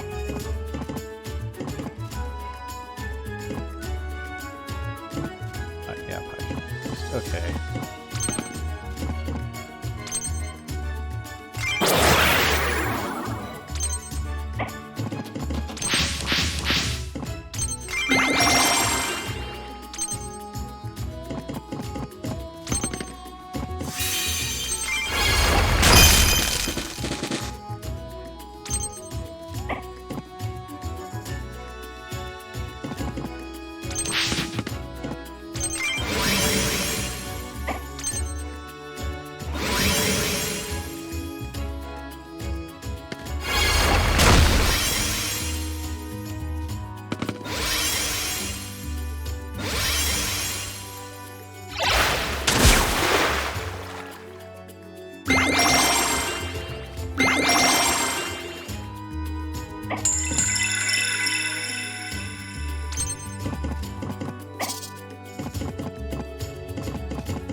So you do get the regular traffic pile-up when people can't jump down. Yeah, you do.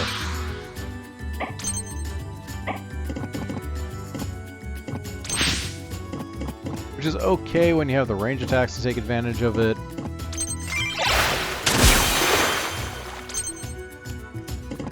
I almost do.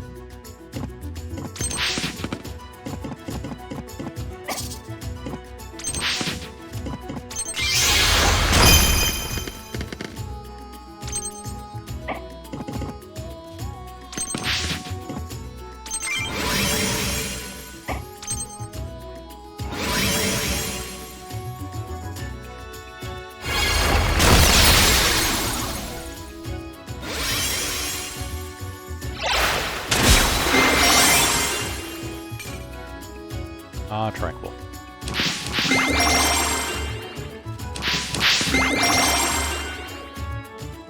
I remember her counter is kind of 40% chance to recover HP and MP from self and nearby allies.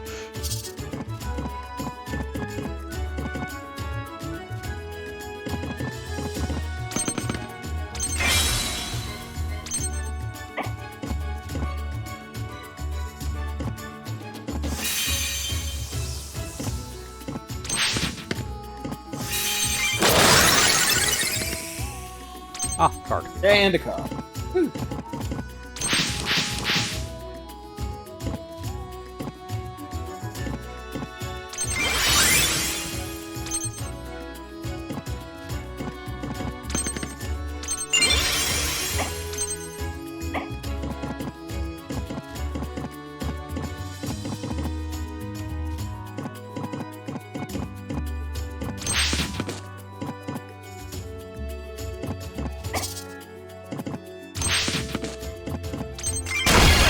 It also be known that like element doesn't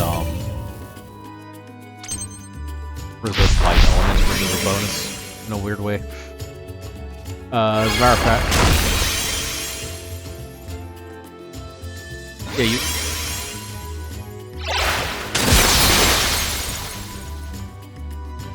What was that? You cut out. Oh, I said like element. It should be known that like element doesn't resist like element, so so two earth things don't resist each other. They just do normal damage to each other.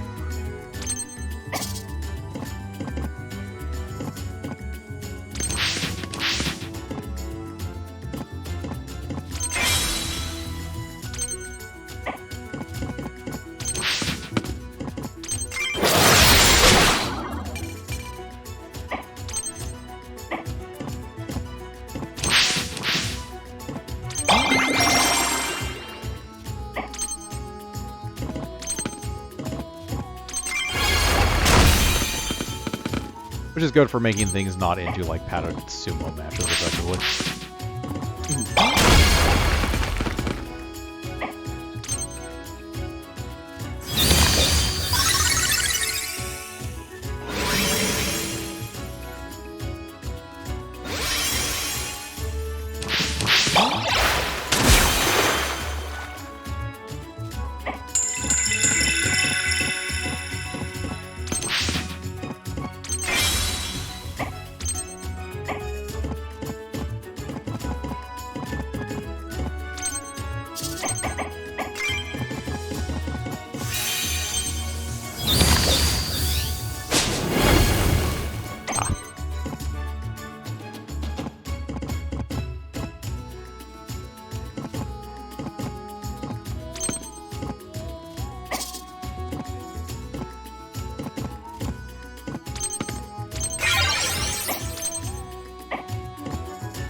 There we go.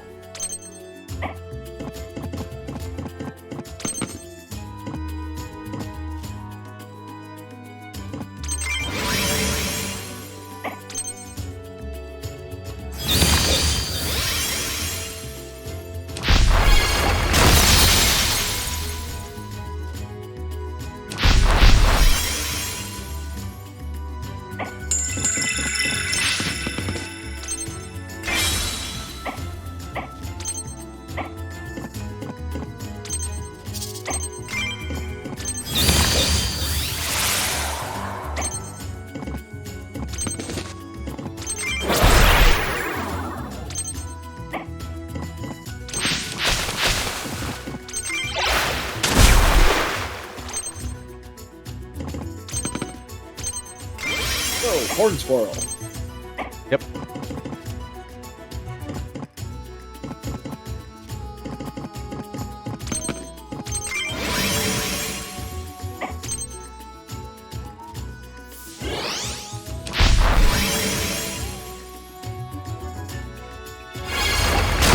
Oh, those are Alanas. Okay. I guess that didn't make sense. Man, are they reaching?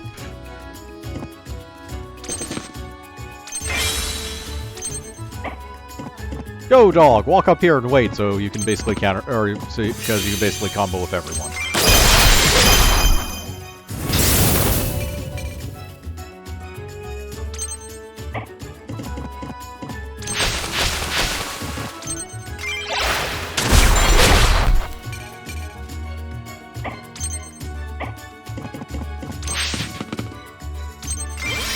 Combos are also great ways of killing things you don't intend to kill.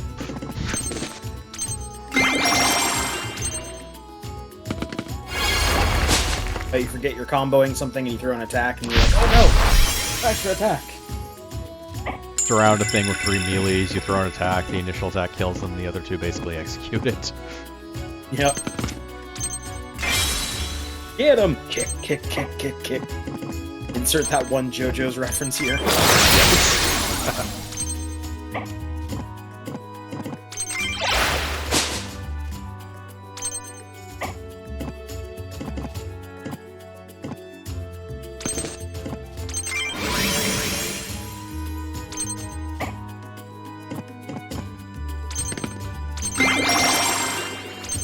Ah, more assist power, this almost means something.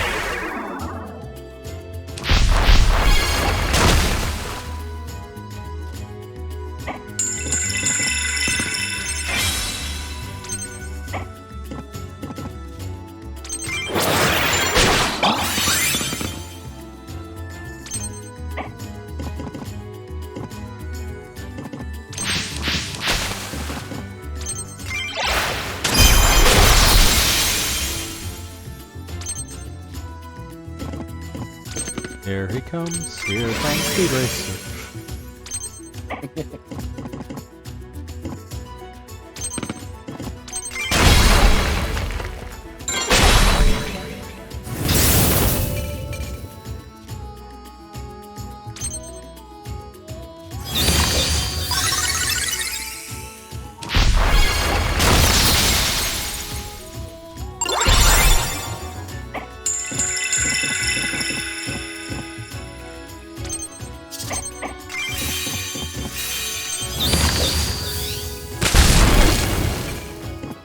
And he's back down. Yep. I agree, I probably should have used it in the other one, which was not, or which is closer to everything, but screw it. Nearly dead as well. Nearly dead and has an angry. There we go. Yep. EXP Goddess! Yep.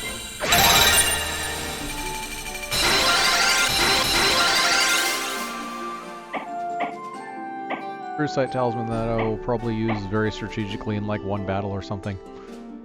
And the Grumble Bunny. Yep. Give him the Grumbles. I remember the alternate fire-based one was a bit better, but that one was more lackluster. It's just a bit too slow.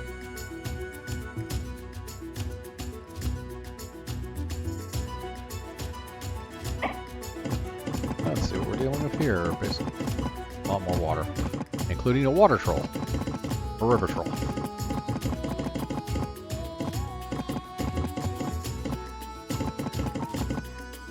Okay, so water is weak to wind and ice and electricity. And we saw here.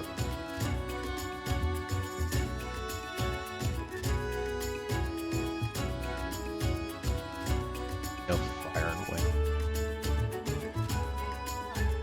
But ice would be great. Okay.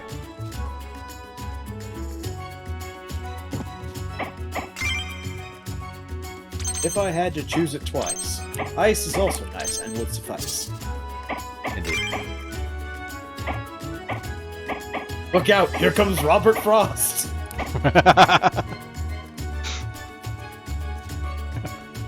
Points to anyone who actually gets that joke.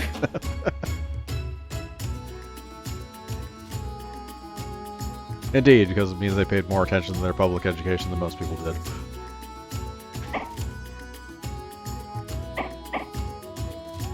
Or they paid attention to Grim Fandango. Hmm. But I was referencing. Ah.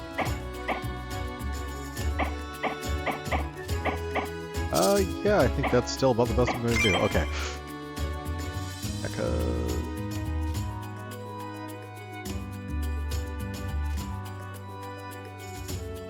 Pass that, or I throw wind in here and not care about it.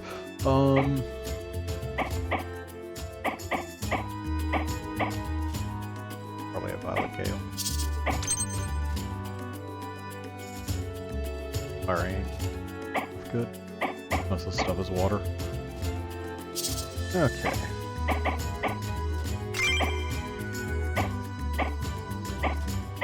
But yeah, you can see like all the summons are actually close to each other now in level. Like the lowest one is 6. Yeah. Like there is technically HP bonuses for doing attacks and assists, but for the most part everything tends to stay close-ish to each other in level. Especially if you rotate party members enough.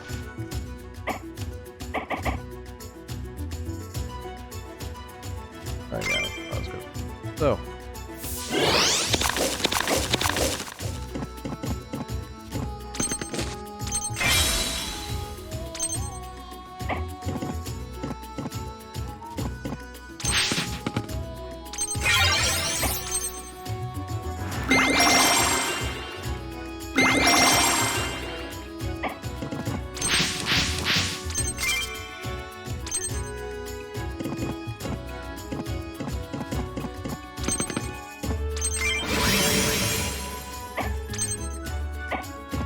There we go.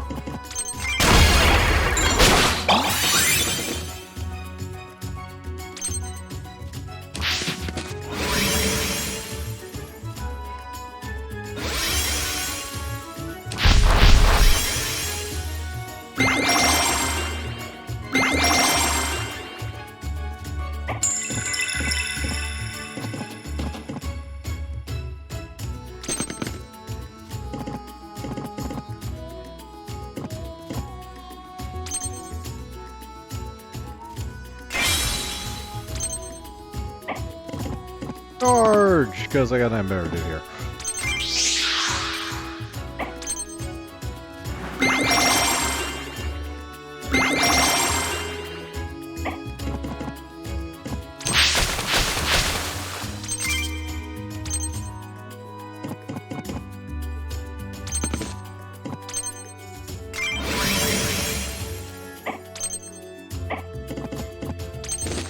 Ah, something to attack. Yep. So rare in this map. Okay.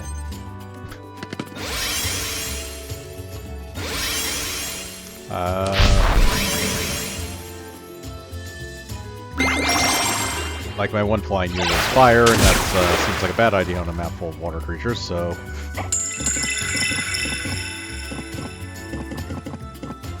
Yeah, because I don't think I got... Witch. I don't think I got Gremlin Witch.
Yeah.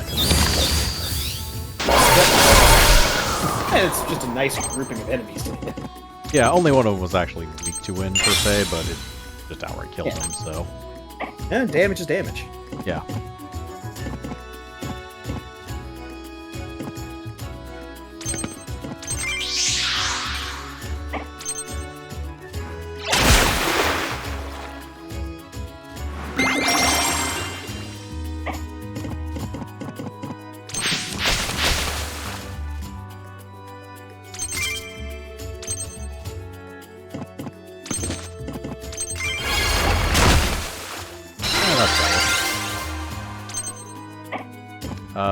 Yeah, items will not drop in water, just basically lose them.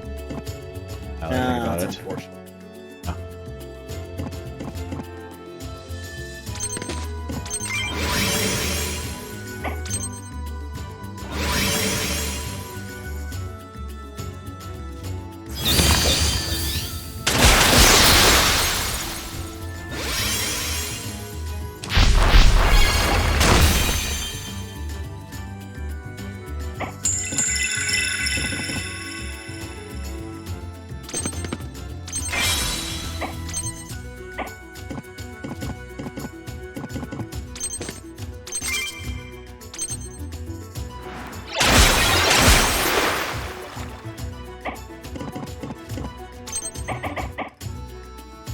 Oh, that's right. That was her counter turn.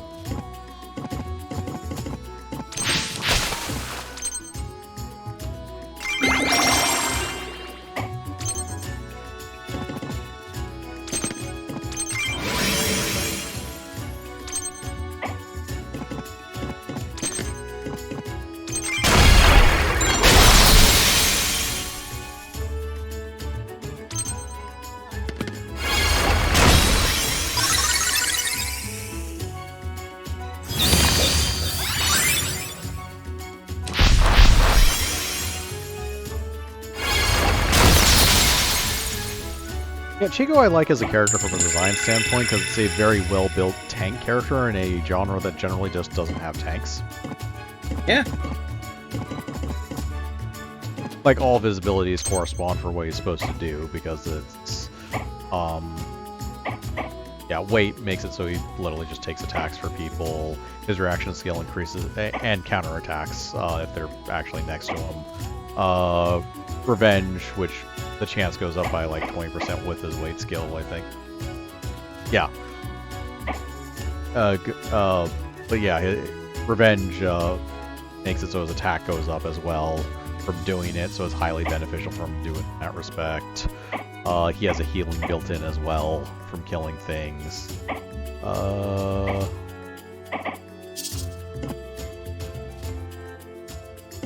It's just he is specifically built to tank as he's set up. Yeah. They found a good balance of abilities that allow him to beat front Yeah. dog. Yeah.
Ow.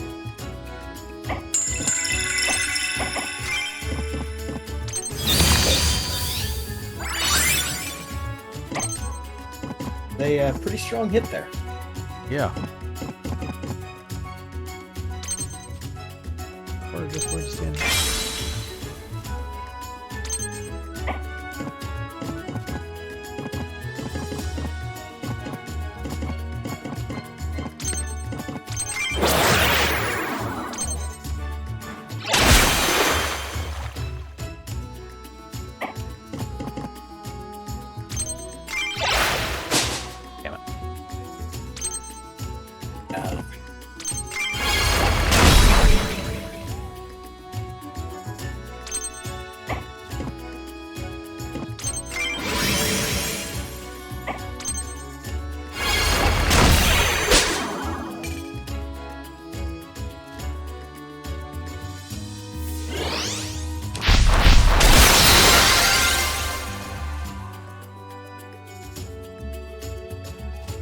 Level 10, leaders learn Ultra skills. Ultra increases when landing attacks and getting hit. When Ultra is full, Ultra skills return during attack and assist action. Yeah, okay. Yeah.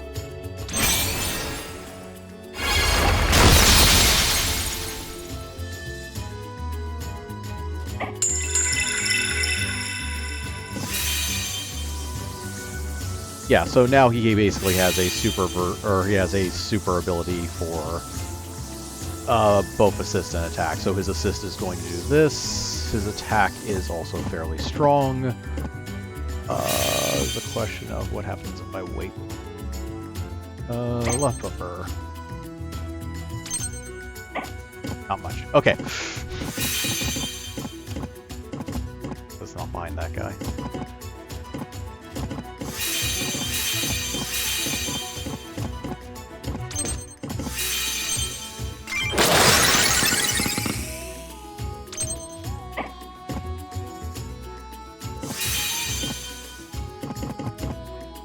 It should be noted that it only does it for assist and attack. There is no wait. Yeah. So if I want to save it, I can wait. I'm going to attack and the other ability.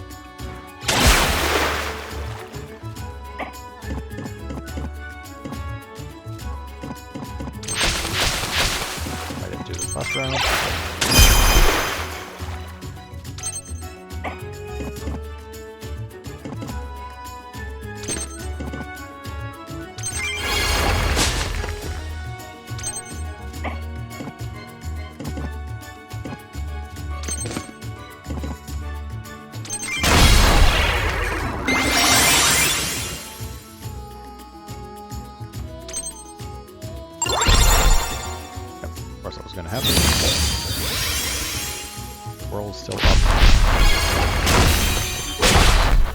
There we go, counterattack.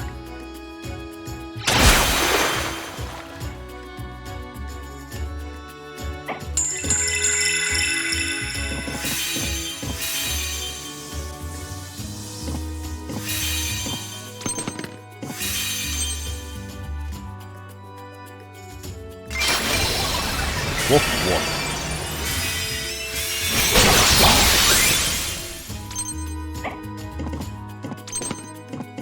Blood-curdling fury in his words. Bork.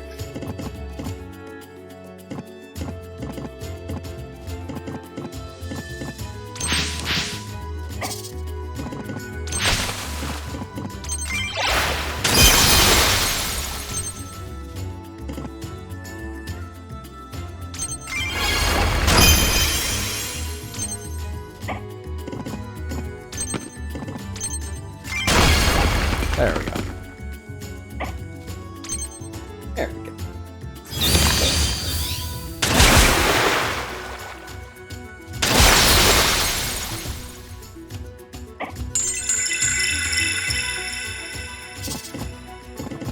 I didn't forget a treasure chest somewhere around here, did I? No, okay, good.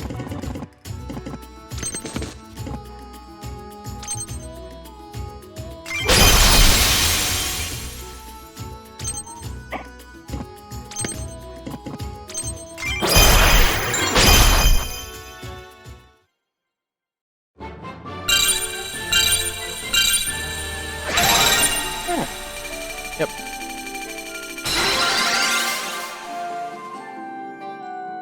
Life water talisman. Does something, we'll see in a second. That's...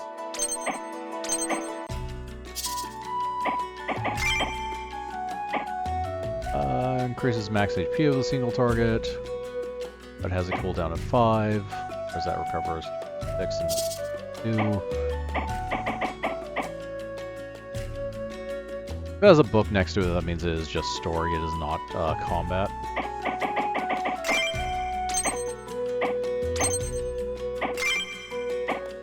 How long were you planning to stream tonight? Probably, let's see. That's a good question. Might go a little bit long because the first session, but probably till like 11 or 11:30.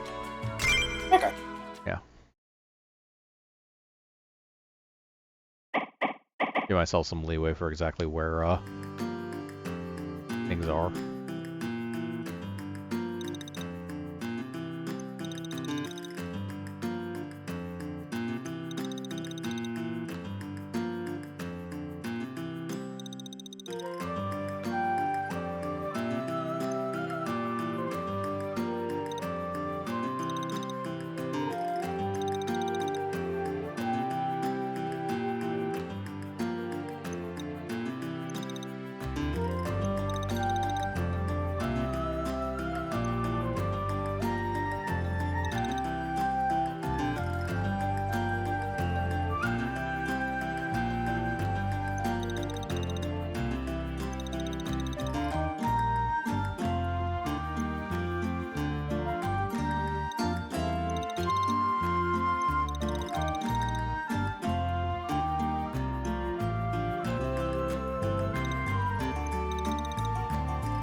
Alright, so it took us a while, but we finally found a part for the bike, I take it?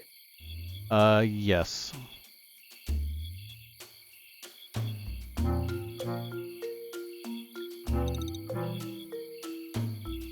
feel like it introduced us to another system, but I think two systems at once actually right now.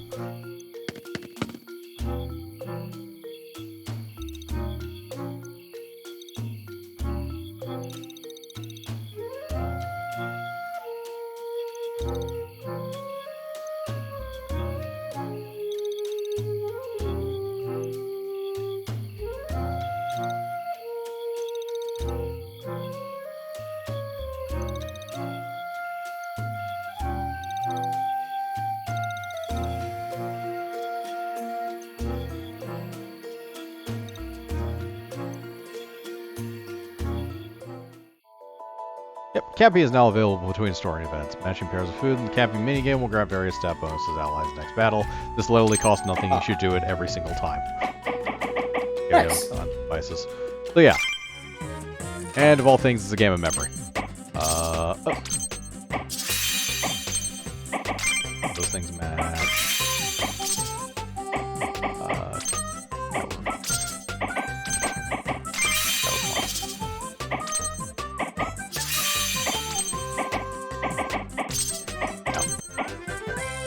Okay. So yeah, it's a matching minigame in order to figure out what you've eaten. Furthermore, depending on the party members that you have, there's various bonuses you can choose. These are all tied to party members. This is tied to Chico, this is tied to Peony, and this is tied to Pio Pio. This serves as kind of a sneak peek of how many extra party members we get. Yes. It might have an extra space, I'm not sure.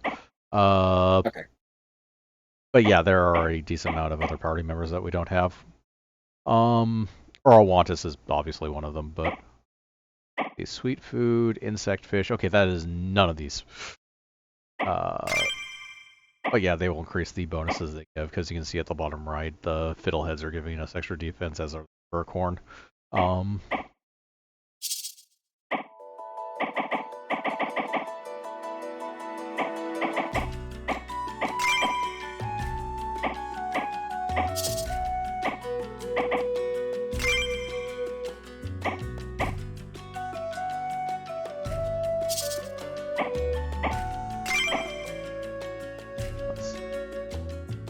Now we actually have everyone's ultra skill. Let's see, hers was wave magic into space radius, so basically just hits everything around her. Increases evade and crit rating for her assist. Let's see. I remember his ultra deals portion of damage dealt, increases attack of all allies for tracking battle. Yours is not available yet because you're 8. Okay.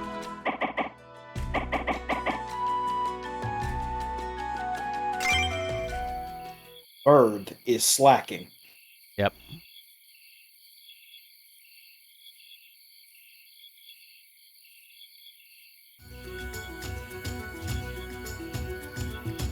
Bird is very much rigged around being in water, so when it's not, it's not as when either well there off. is no water on the map, or if the water is not near an enemy. Yeah.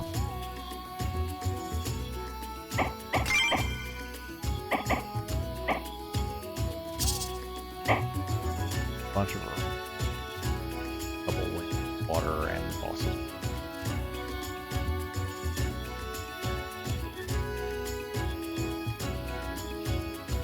Boss beam.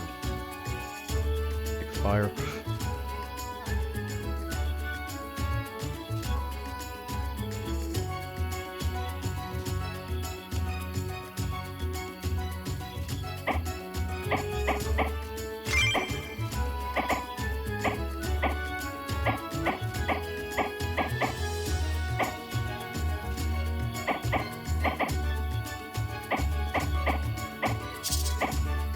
There we go. Okay. I dove a witch. Okay.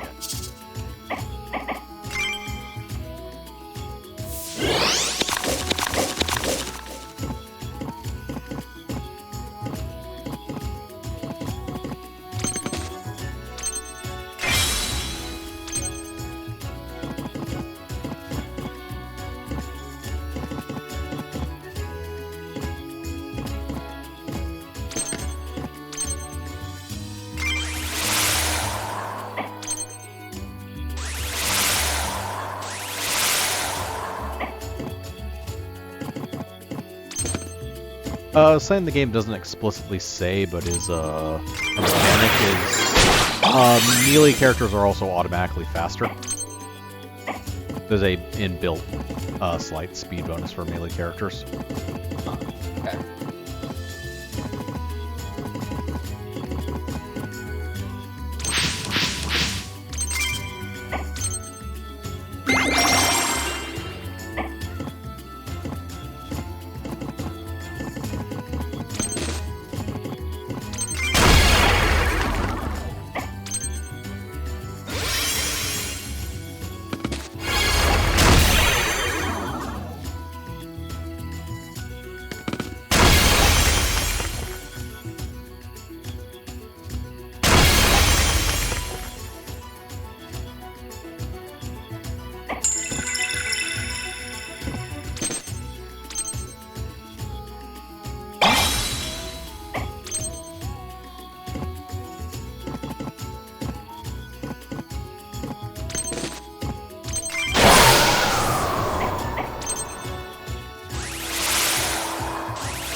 Friendship scroll. That does a thing. I'll be damned if I remember what. Friendships. I would assume it facilitates friendships.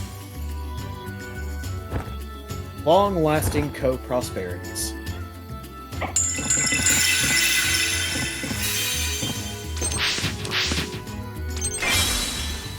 Also, dog's got mad ups. Yep. Dog does indeed have mad ups.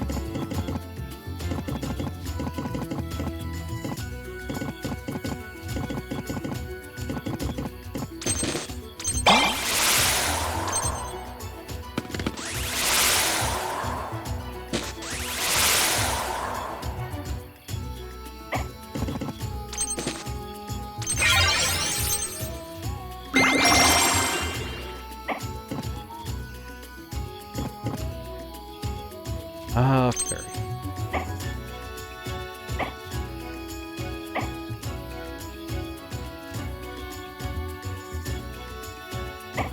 That's right. The element of stacking bonuses.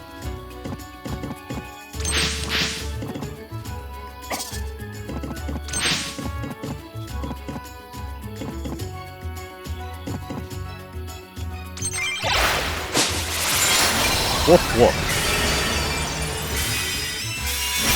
Behold the face of fury and rage. And really, no, yeah, you can combo into those as well. So. Ah.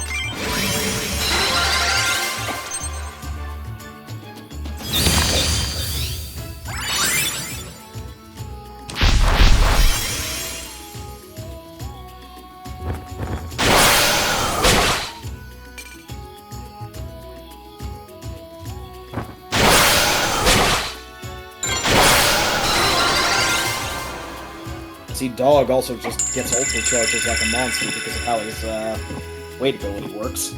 Yes.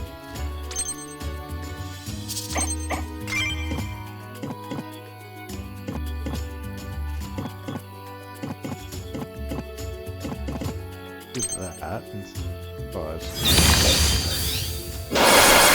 Oh, them. Okay. They're dead. Fuck.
Now that's taken care of.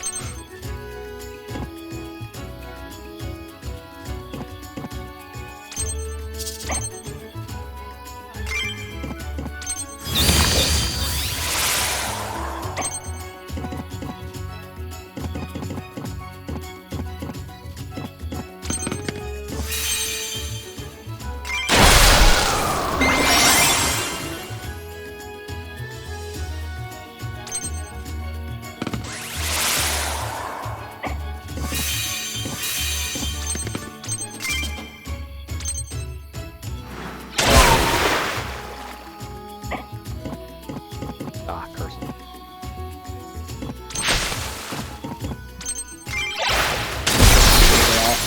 No, it knocked me out of the melee range for combo.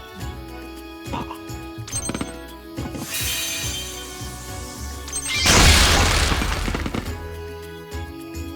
think that man exploded. And it's okay. Is there a hard limit to when they can summon more minions, or is it just kind of a whenever they choose to use that ability, they summon more minions? It's a spell card, so it works like mine. It's on a cooldown. Okay. Yeah, so every 4 rounds you can use that one, for example. They're usually the lower end ones that can be defeated pretty quickly, so it's more balanced than it originally seems, because it's, yeah, I can't do that.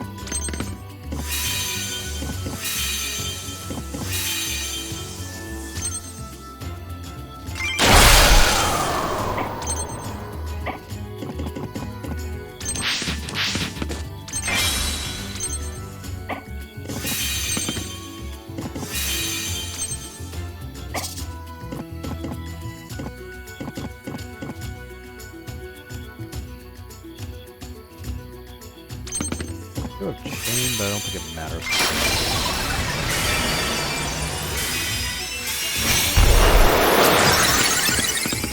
take that one guy in particular.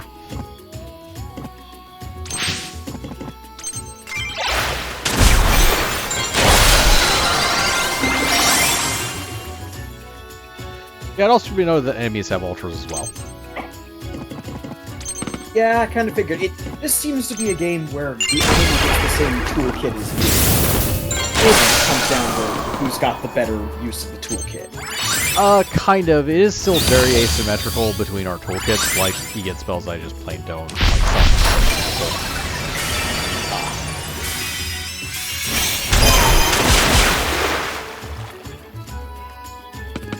Oh no, the splash attack. Yep.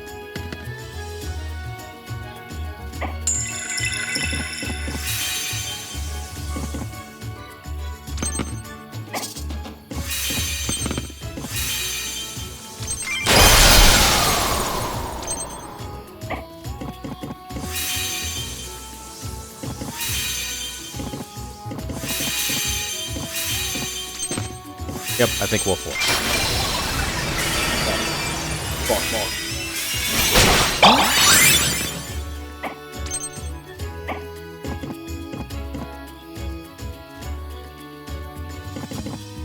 Who is... Okay, Pyachins.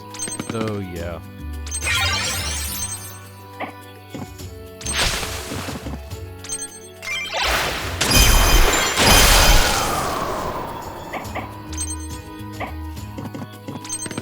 From our movement in this direction, because apparently I now have another boss to deal with.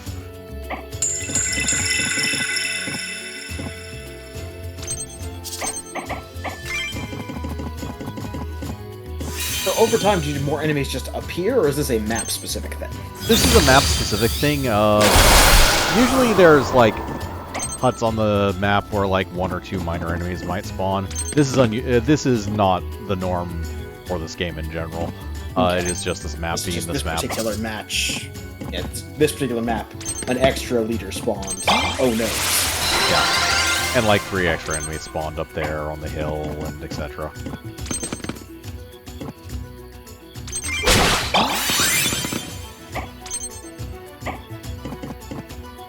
Now, mind you, their turn, or their initial turn of coming on the map, that was their turn, so there was at least that to it. So it's not completely unfair. It's not, and suddenly they moved on the map with no warning whatsoever and started attacking you. I hate it when strategy games do that.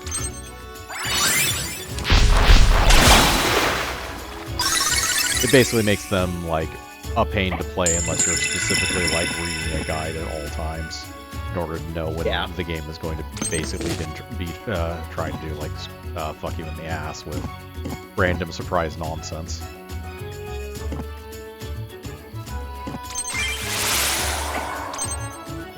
Strategy game equivalent of one of those pop-up cardboard cutouts of a ghost inside of a haunted house. The boo! Yeah, basically.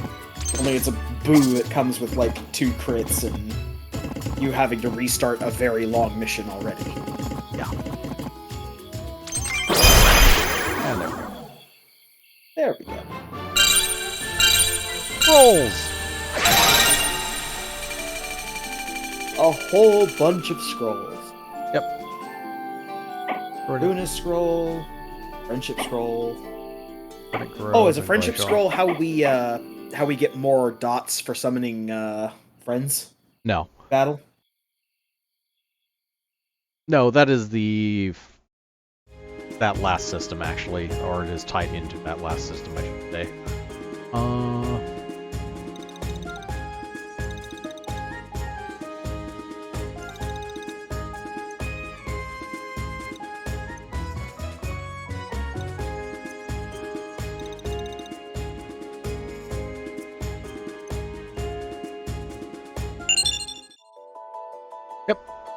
See, I gained items.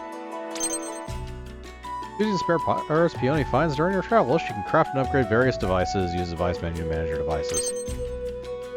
Duplicate magic scrolls, increase scrolls level, use traits, menu, blah blah. Over that. Oh, okay. Yeah. But even getting a duplicate, that thing. Yeah. And they stopped dropping past 5, I think, so it actually, which is where they cap off limit-wise. Yeah, this one's rank 2. It's now getting a -6 on hits, for example. Friendship skill, +1 teamwork. Be damned if I know what that does. I would have to look it up. It's been a while. Looks like you have someone who could look up stuff for you. Indeed.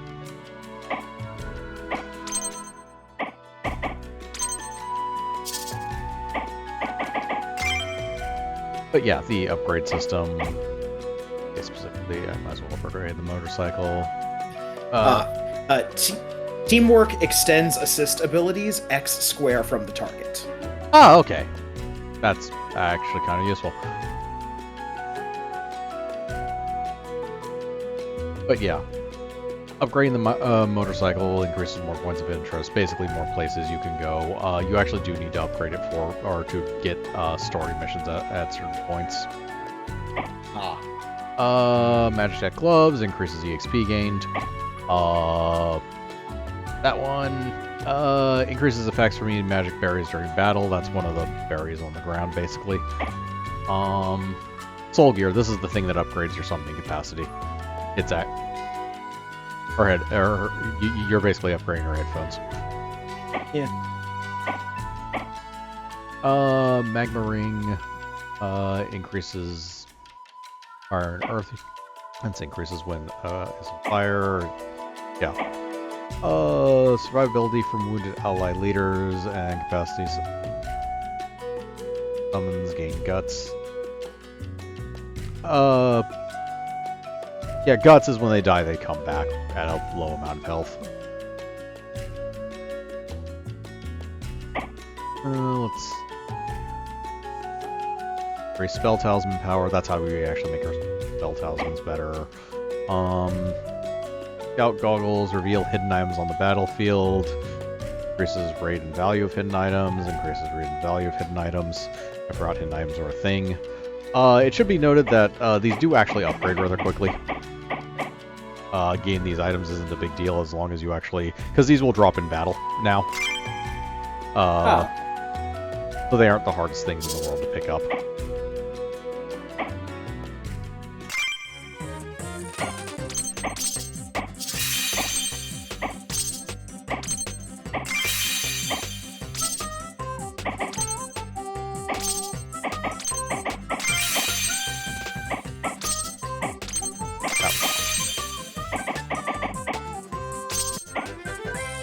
I'm terrible at this.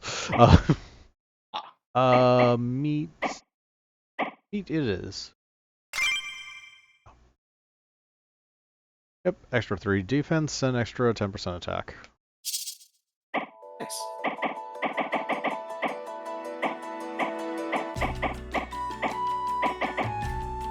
And Rockville Valley. Let's go.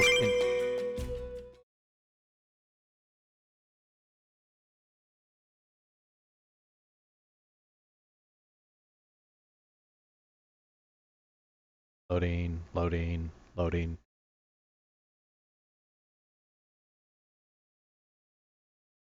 There we go.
Hey you, suspicious person, do you see anything suspicious around the bakery? This is where the thieves and or criminals hang out?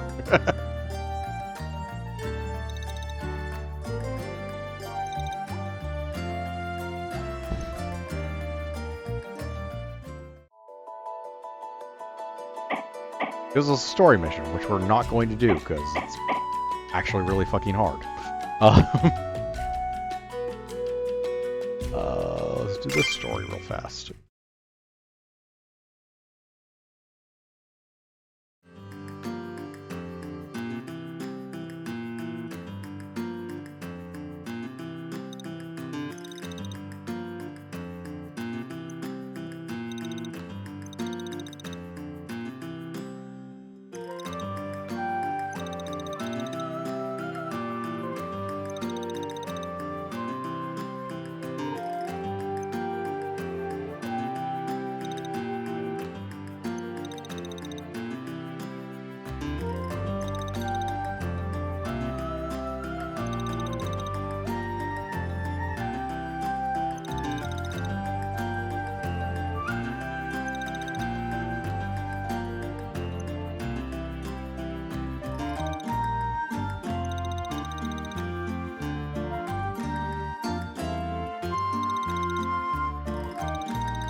Yay, spare parts. Ooh, spare parts.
Once again, that sense of protagonism.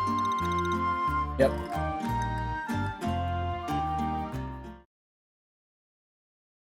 Is this something about a water dragon? Yeah. Don't worry, that's only highly relevant. All right then. A dragon.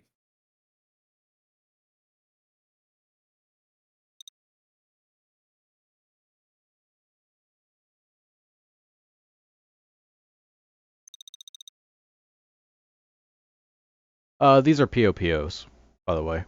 Ah, okay. Their growing forms can vary a little bit, which we'll get into later.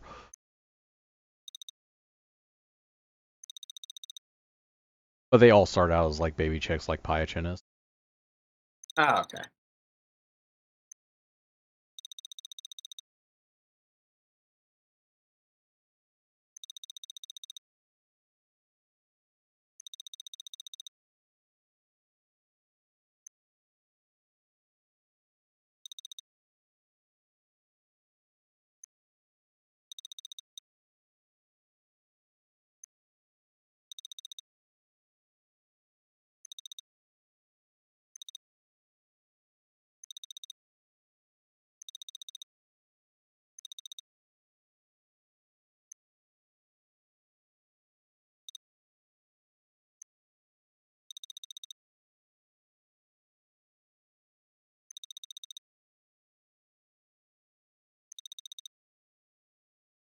I'm back. Hey. The king and the king's softly glowing chair. Yep. That may or may be an effect that's meant. I kind of figured. It's a purely visual effect, but they're obviously is a fight on this map. Can't tell by how it's designed. No, no. Why would you fight in a throne room?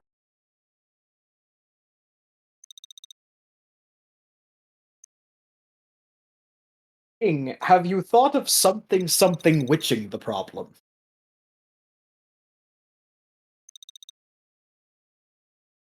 Something magic. I mean, the disaster follows them wherever they go is not wrong. Yes, but if they do their magic over there, the disaster would befall those people. Probably not your son. Probably.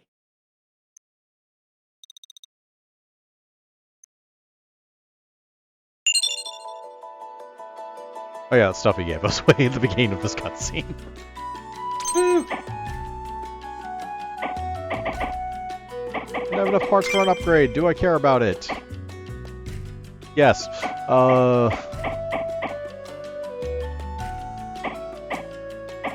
definitely the XP upgrade, I mean.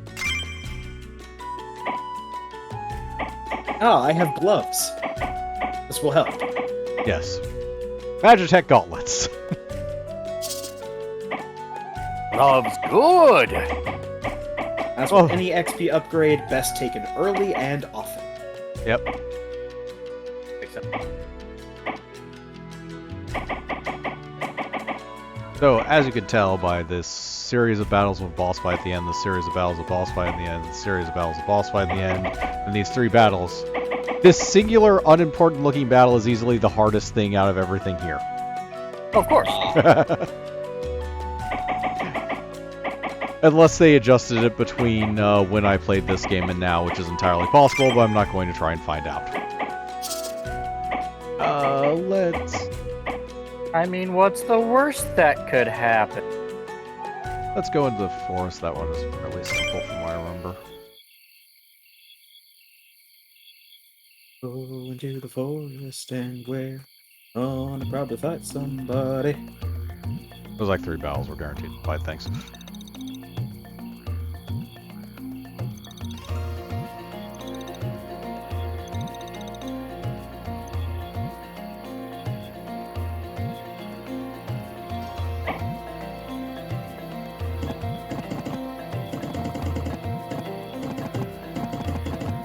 Water, some earth, double wind.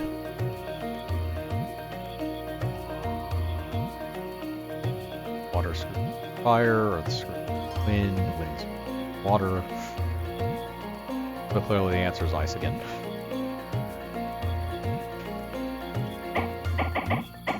It was a great idea. Unfortunately, I don't have anything ice, so yeah.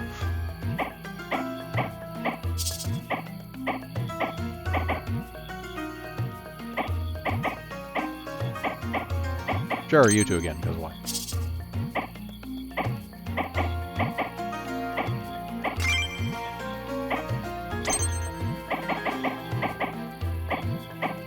That's right. That's the lead. Yes.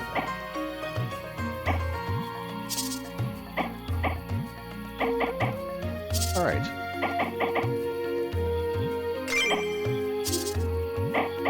Alright. Battle of all summons anyway. Even if it is one of those frog things. Whatever that is. Frog Mask Man. Ah yes, bonus XP and spare parts awarded for Wayne and Val if any of your units being defeated. This is harder than it sounds.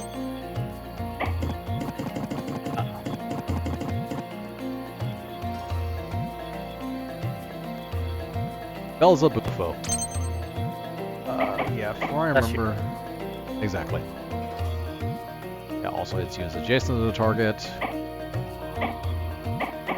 Melee attacks. Also...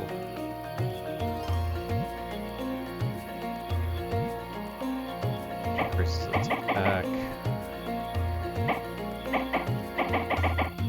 Yeah, you can't tell... because... you can't tell the enemy side when it comes to this stuff. But that thing is like, I think it's a 3 or a 4 summon. It's actually a lot tougher than everything else on the map. Ah.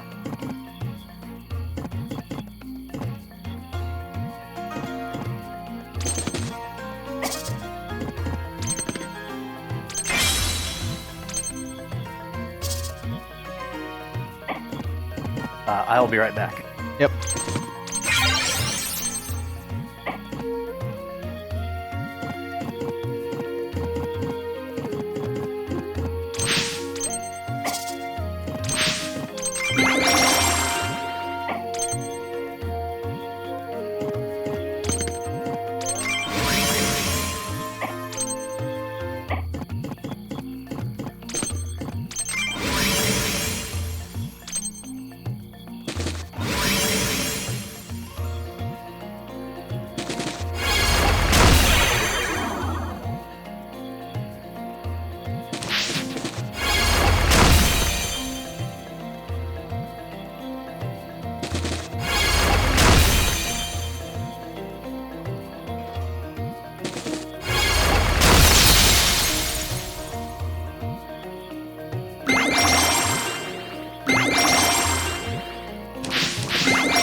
great many buffs.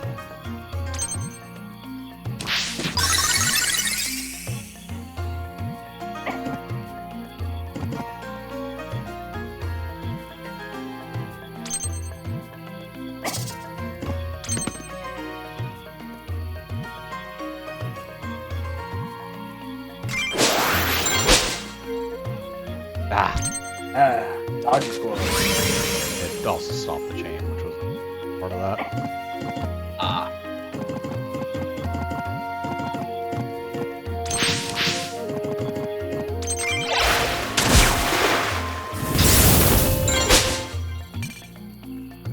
Fine.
Go for it.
All of my strategy and cunning to get out of this fight. Charge forward. Mostly yes. All is skill and cunning. Or just use the dog. Yeah, just hold up your dog. Wears a little vest with a pair of handles on the back.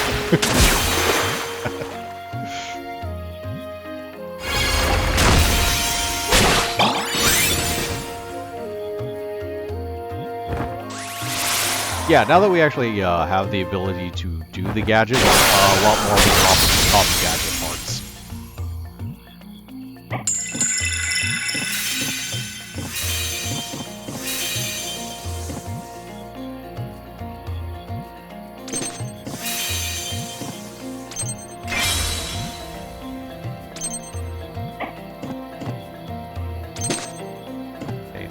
Okay.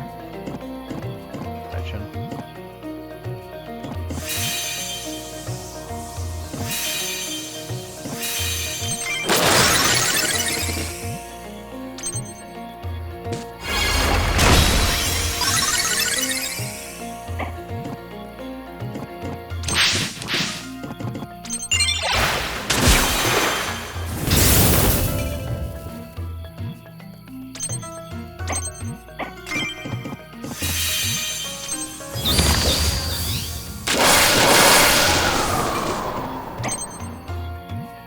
things to pick up.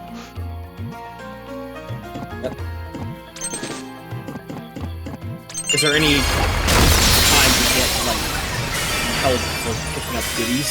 Like a skill that Not that I can remember. You pretty much just have to move things on top of stuff. okay.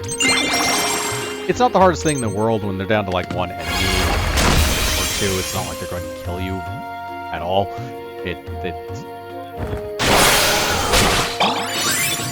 You generally only get into trouble in this game when you have like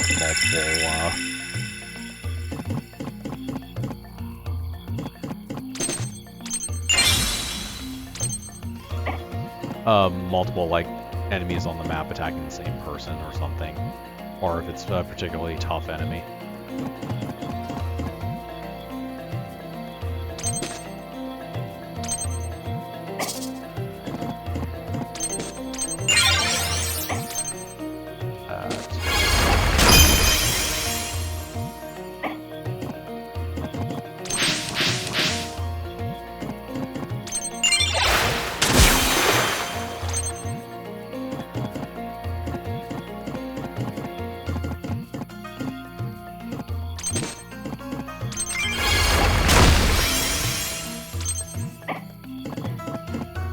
Squirrel and squirrel violence. Yes. Squirrel fights. Lock horns for glory.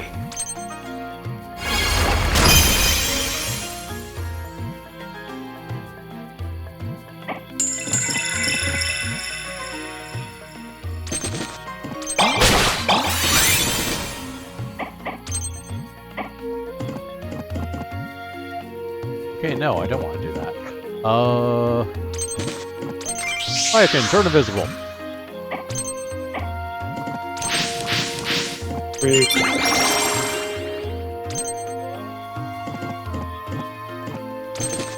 Okay, now that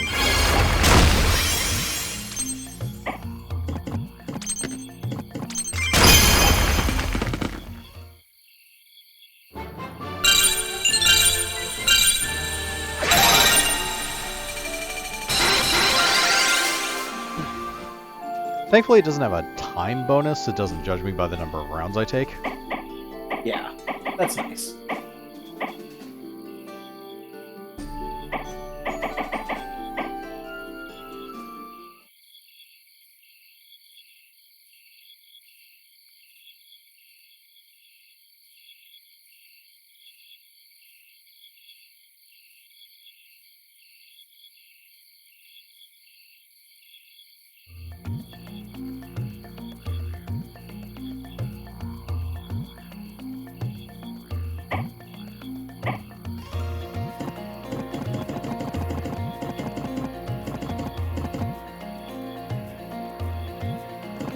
So as you can imagine, Dragon Matriarchs are also fairly high-end summons.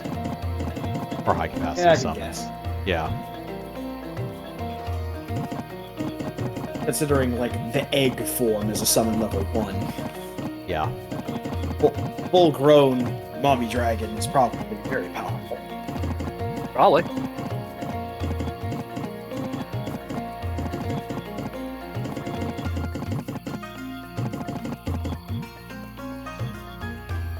So we have water, earth, fire.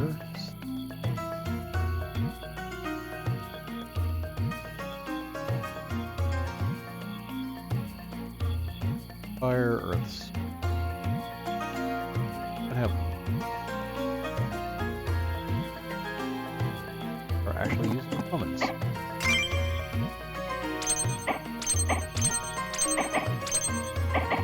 Oh. Action is actually level 10 now, so we get to find out what his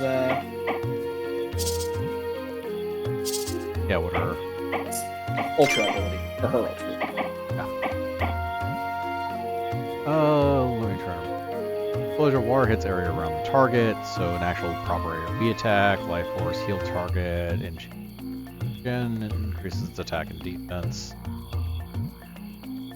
That's right. Actually decent. Especially the geyser.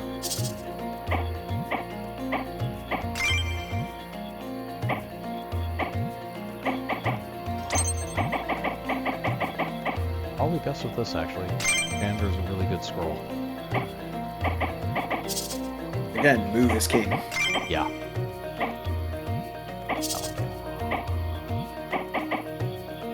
Although, there's a fire as well.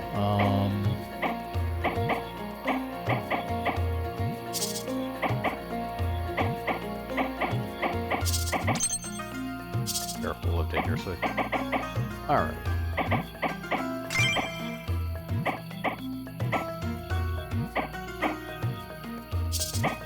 Water was it?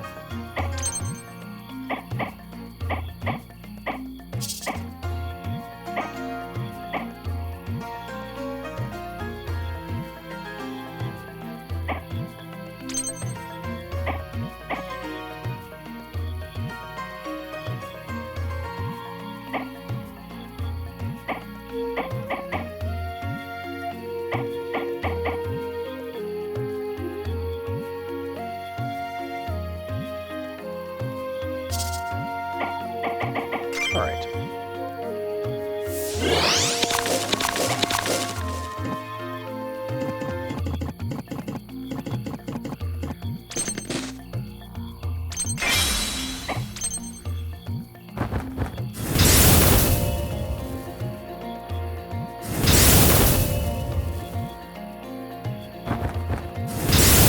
Everyone gets the fire buff. You get a fire buff. You get a fire buff. Everybody gets the fire buff.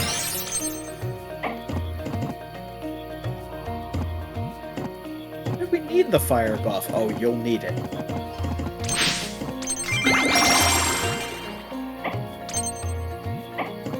Well, better the fire buff than the fire debuff. Because that means you're on fire.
Yeah, it's adjacent to target, so...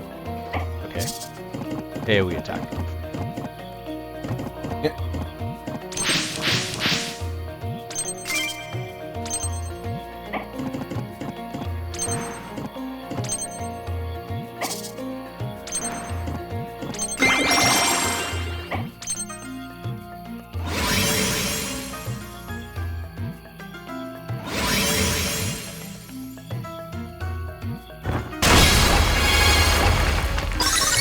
Oh, that's very powerful.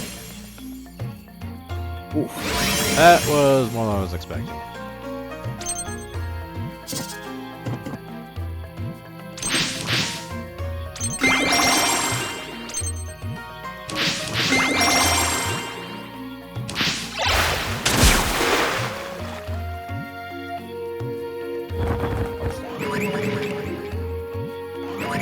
That's 6.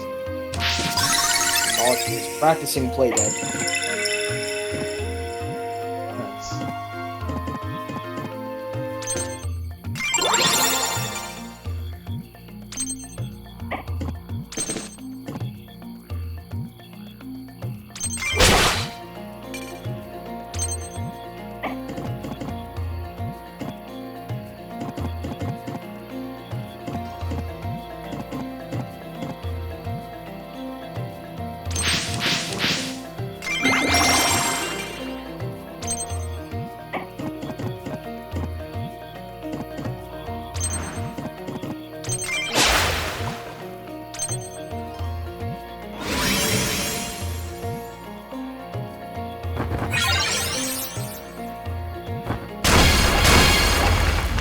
Why are you doing so much damage?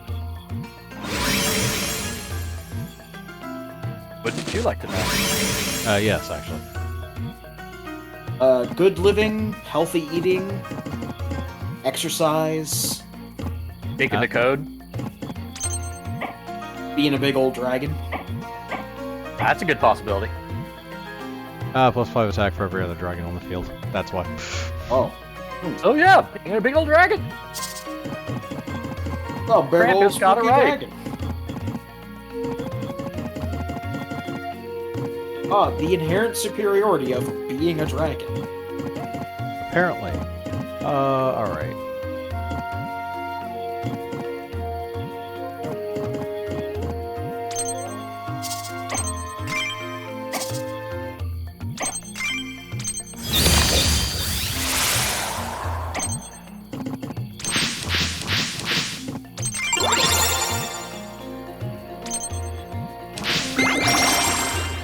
Oh, fuck you.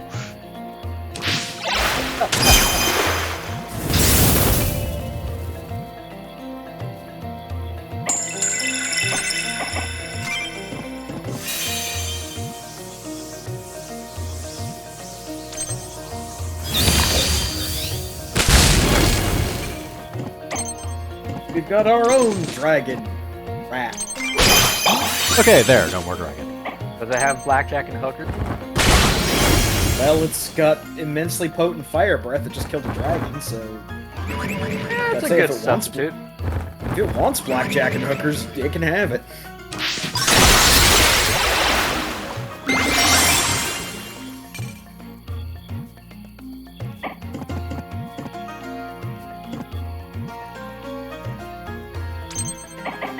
Silence too.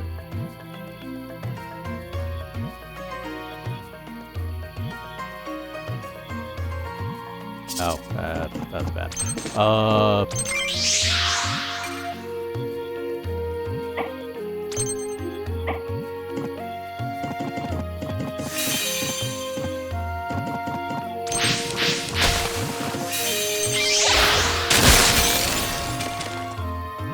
I guess it doesn't fall in the water. You can't actually pick it up at the moment with Pyachin, but you can pick it up.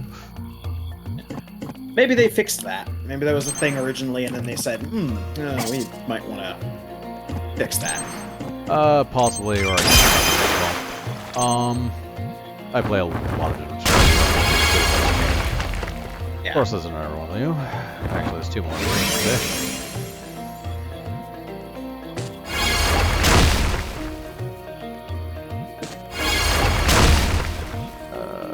Oh no.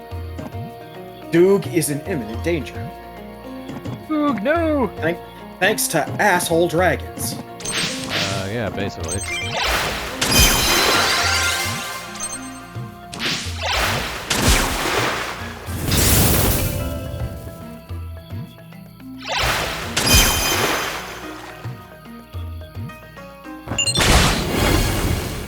Oh, there's Doog.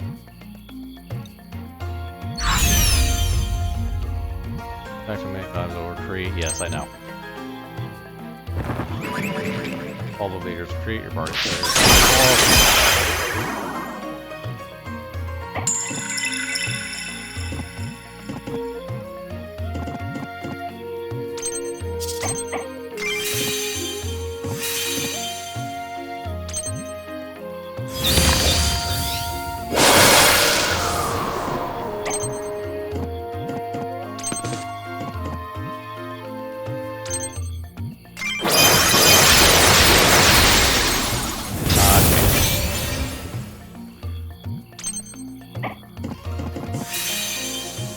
Ah, there we go.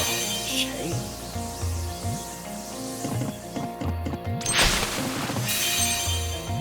Oh. Bird has the power. What do you do? Pio, pio, pio. Alright. Okay. Another. Oh, not only did another asshole dragon die, but now we have a card from an asshole dragon. Oh. Yep. That probably is going to take up all three of our little summoning pips, but... Currently, yeah, it would be pretty much all three of our summoning pips. Now I have a dragon. Well, if we can get over and grab that, but we do still have to deal with the other dragon and all the other things. We have to deal with the other dragon. The other dragon now has 35 attack instead of the 54 that the other one had, so they're no longer like one-shotting things. Yeah, what was screwing us over is because there's like 7 dragons on this board to begin with, so... yeah, the very first one was doing so much damage, it was basically one-shotting our tank. That's a big problem. Yeah.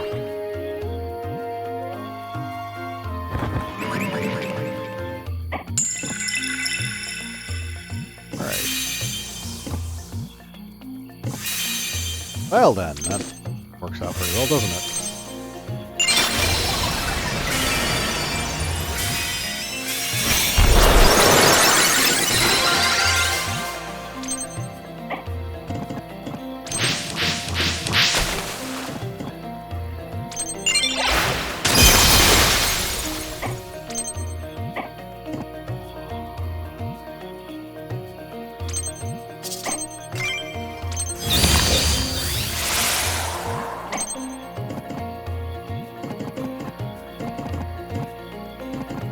Yeah, because that 34 is nowhere near the threat that the other ones were.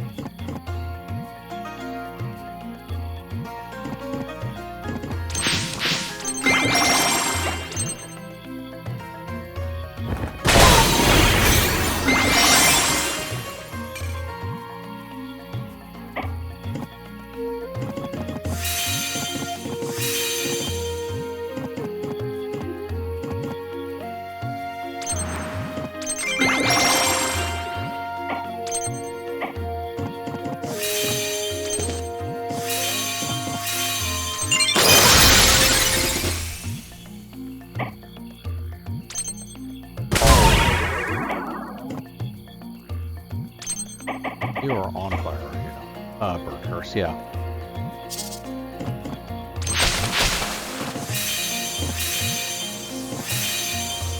This is the last item on the board, right? Yes, okay.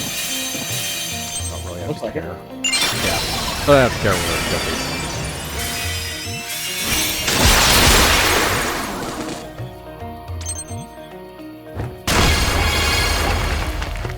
Ooh. That's not good. Nope.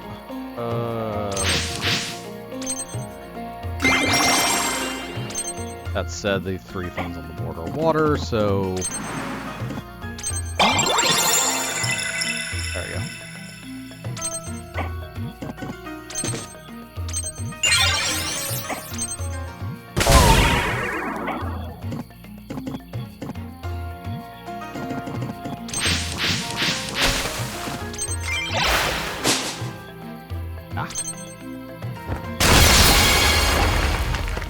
Unusually evasive for a dragon.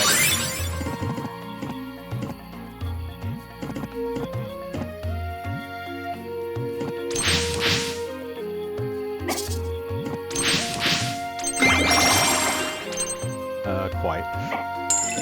Okay. Yeah, just get him with the rat. Yeah, let's just nuke this from orbit. Okay. It's more of an armadillo. Hey, it's the only way to be Oh. sure. Oh, we got one of the... Oh, dragons are 4. Okay. Yeah, so both we of them just are can't 4. summon The dragon. yeah, not until we upgrade that thing. Dragon is too mighty.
Yep. Another one of those NPC fights with the NPC is really not going to get.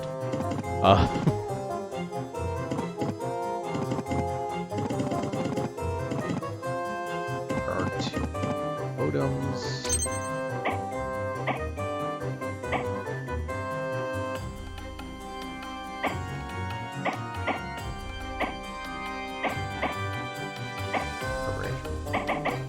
Okay.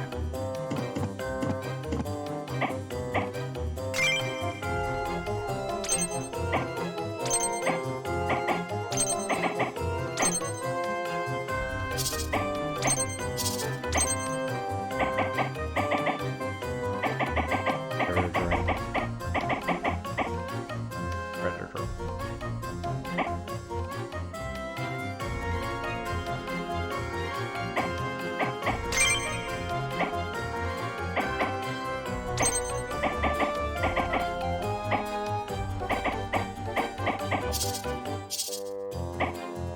Everything here is arcane, so you.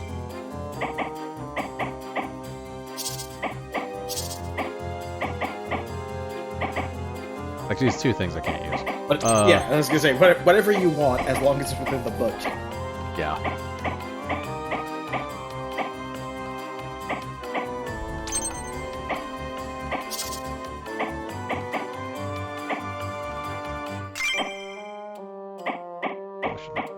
Back spell. Back to fair.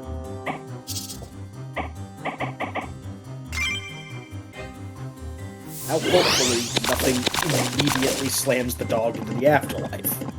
Let's see. That thing's attack is 18, so no.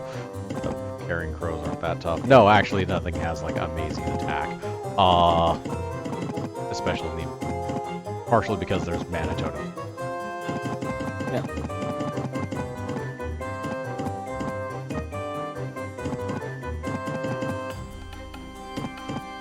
Some powerful anti-dog technique. Yep. Anti-wolf. Luckily, the dragons are not big on sharing, so they have not shared the secret of it. Secret of Anti-Dog is to literally stack the map with some fucking dragons and a dragon buff. Yes.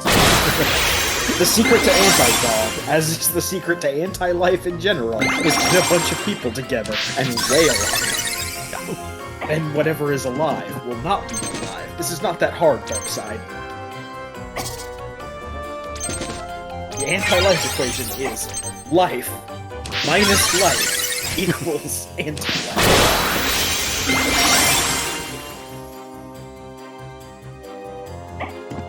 That seems too simple, I don't believe you.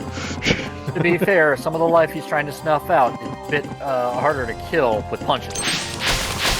Look, you didn't specify that there had to be conditions on it. Those things are still alive. You're just not good enough at math to minus life.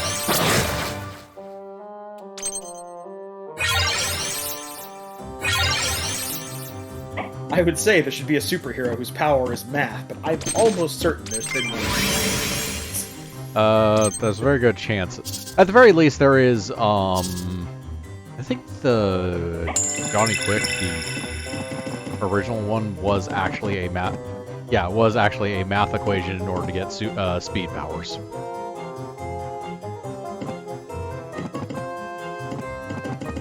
So there's that, at least. He recites a mathematical formula taught to him by his childhood guardian professor. It was in turn derived from inscriptions found in a pharaoh's tomb.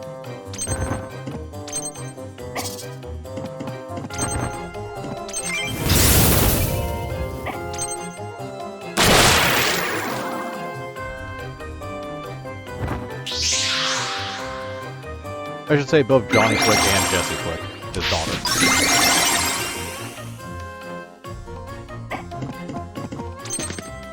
Because when your Speed Force powers are are triggered by saying a math equation, it's apparently easy to pass on. It's not even that complex of a math equation. No, it isn't. 1 plus 1 plus 2 plus 1 No, it's 3x2 9yz. Or sorry, 3x2 parentheses 9yz parentheses 4a.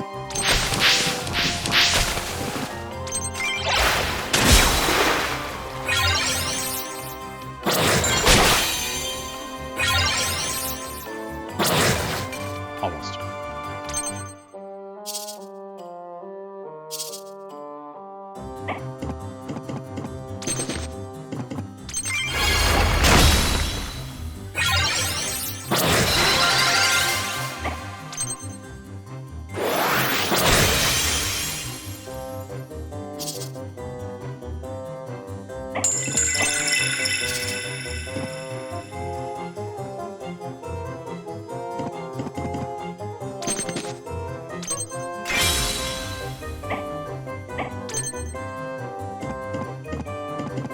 DC is wild.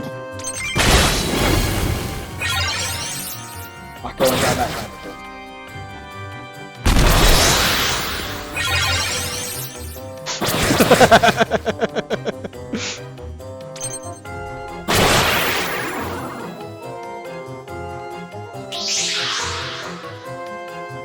I do appreciate this fight at least knows what it is. This is a lot of me beating on these two guys for several until like both of these totems break and I can actually start fighting things.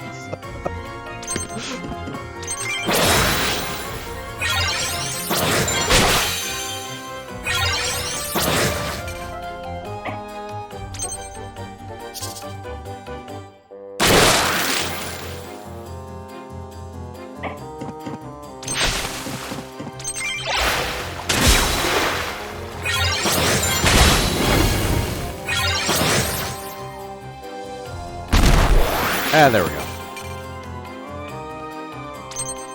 Drop a belt. Yep. I think it's broke, but yeah. Not that really belt, changes huh? much. Copper wire.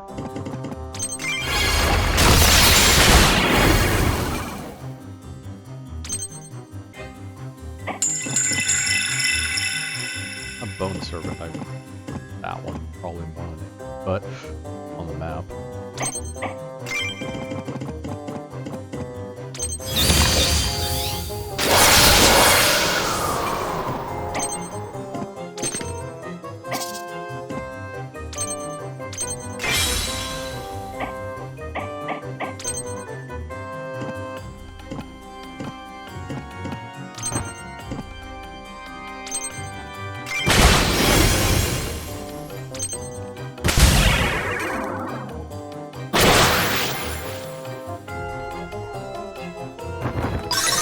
Music, I will say, is not anything bad, just nothing really to write home about. It's your generic mischief in the forest kind of music.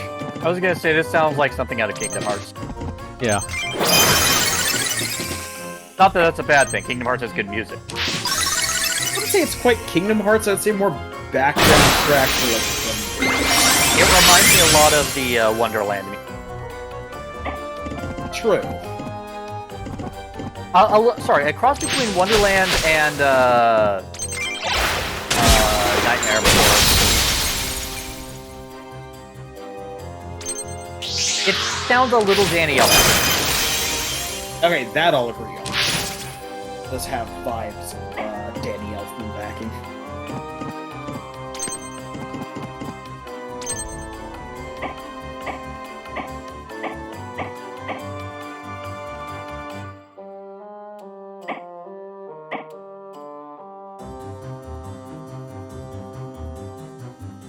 Ah, okay. So little damage.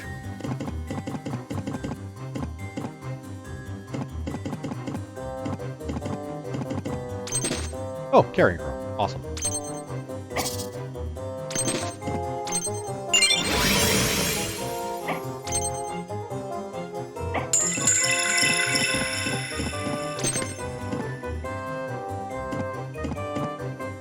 Where is it? Oh, there's its back. Okay.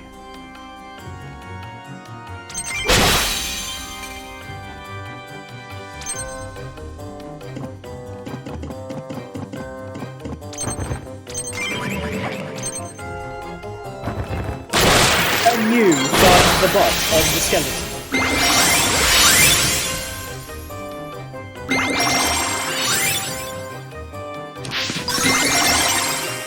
And dogs back at full.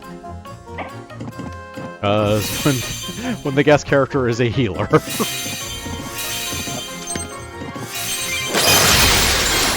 Woof woof.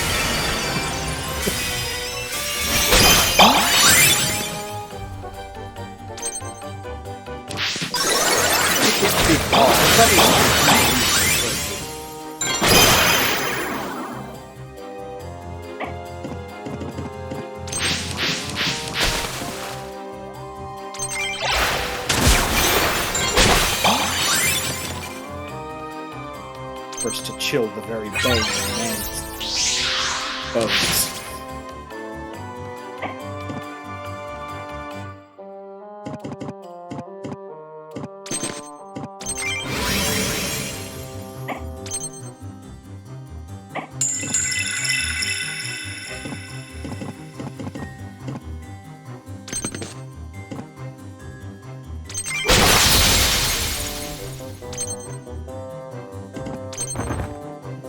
Get that rope. Yep.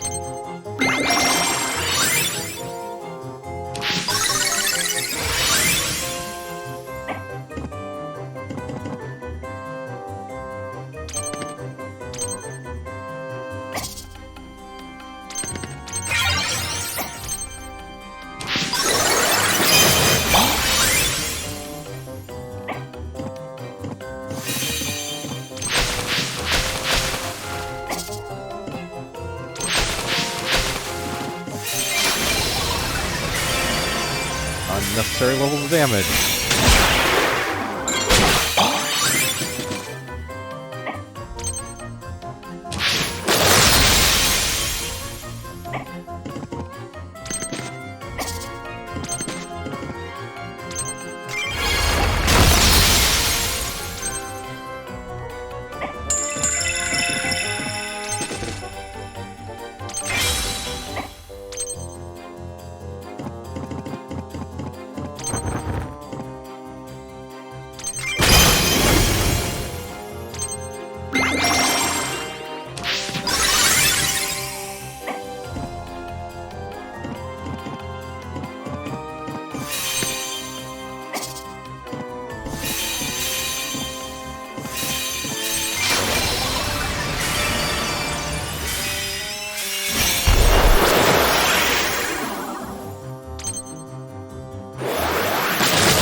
My work here is done.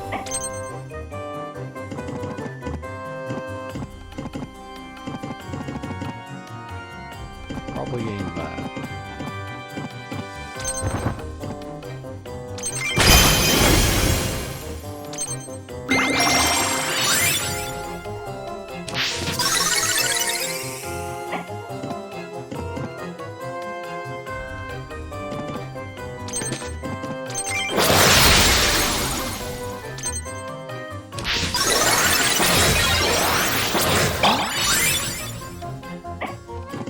Yep.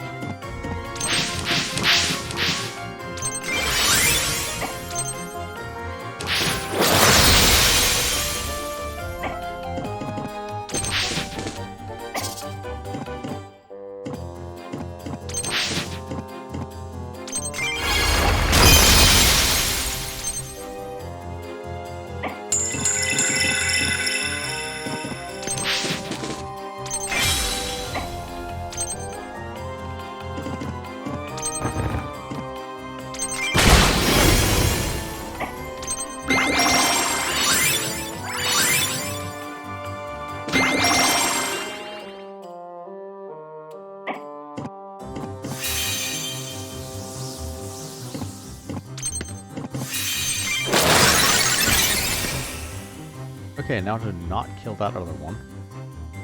Yep. Or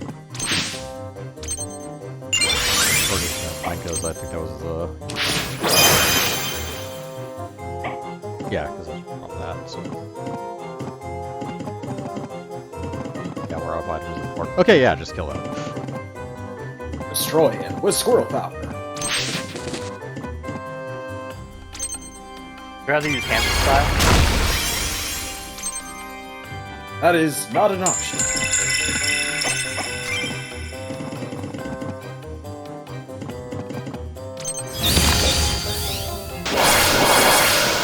There we go. Whatever that animal was, that's the power we use to kill it. Power of Wind Thing. Awesome, a carrying crow. Arcane Gift Talisman. Does something.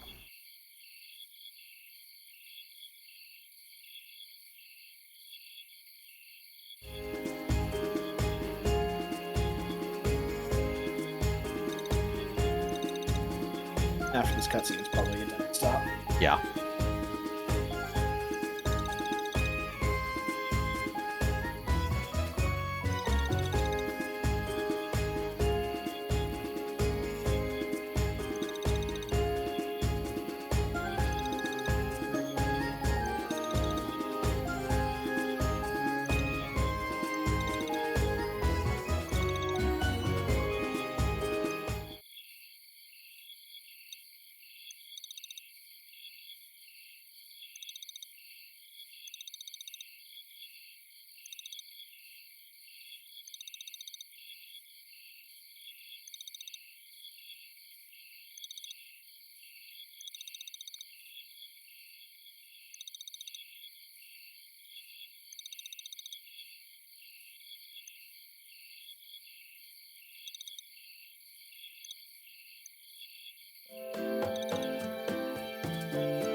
Oh, you're not a witch?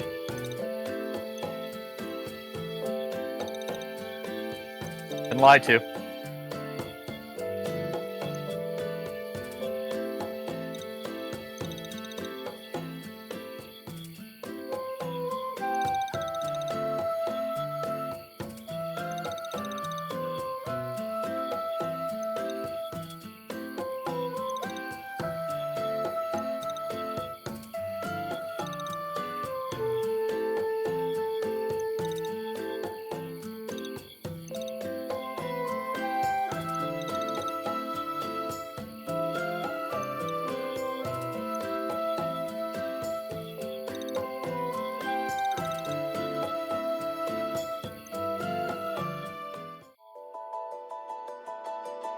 Yep, can now travel to other regions.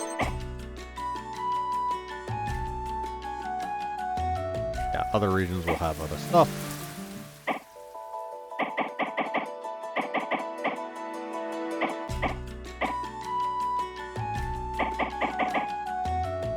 Yep.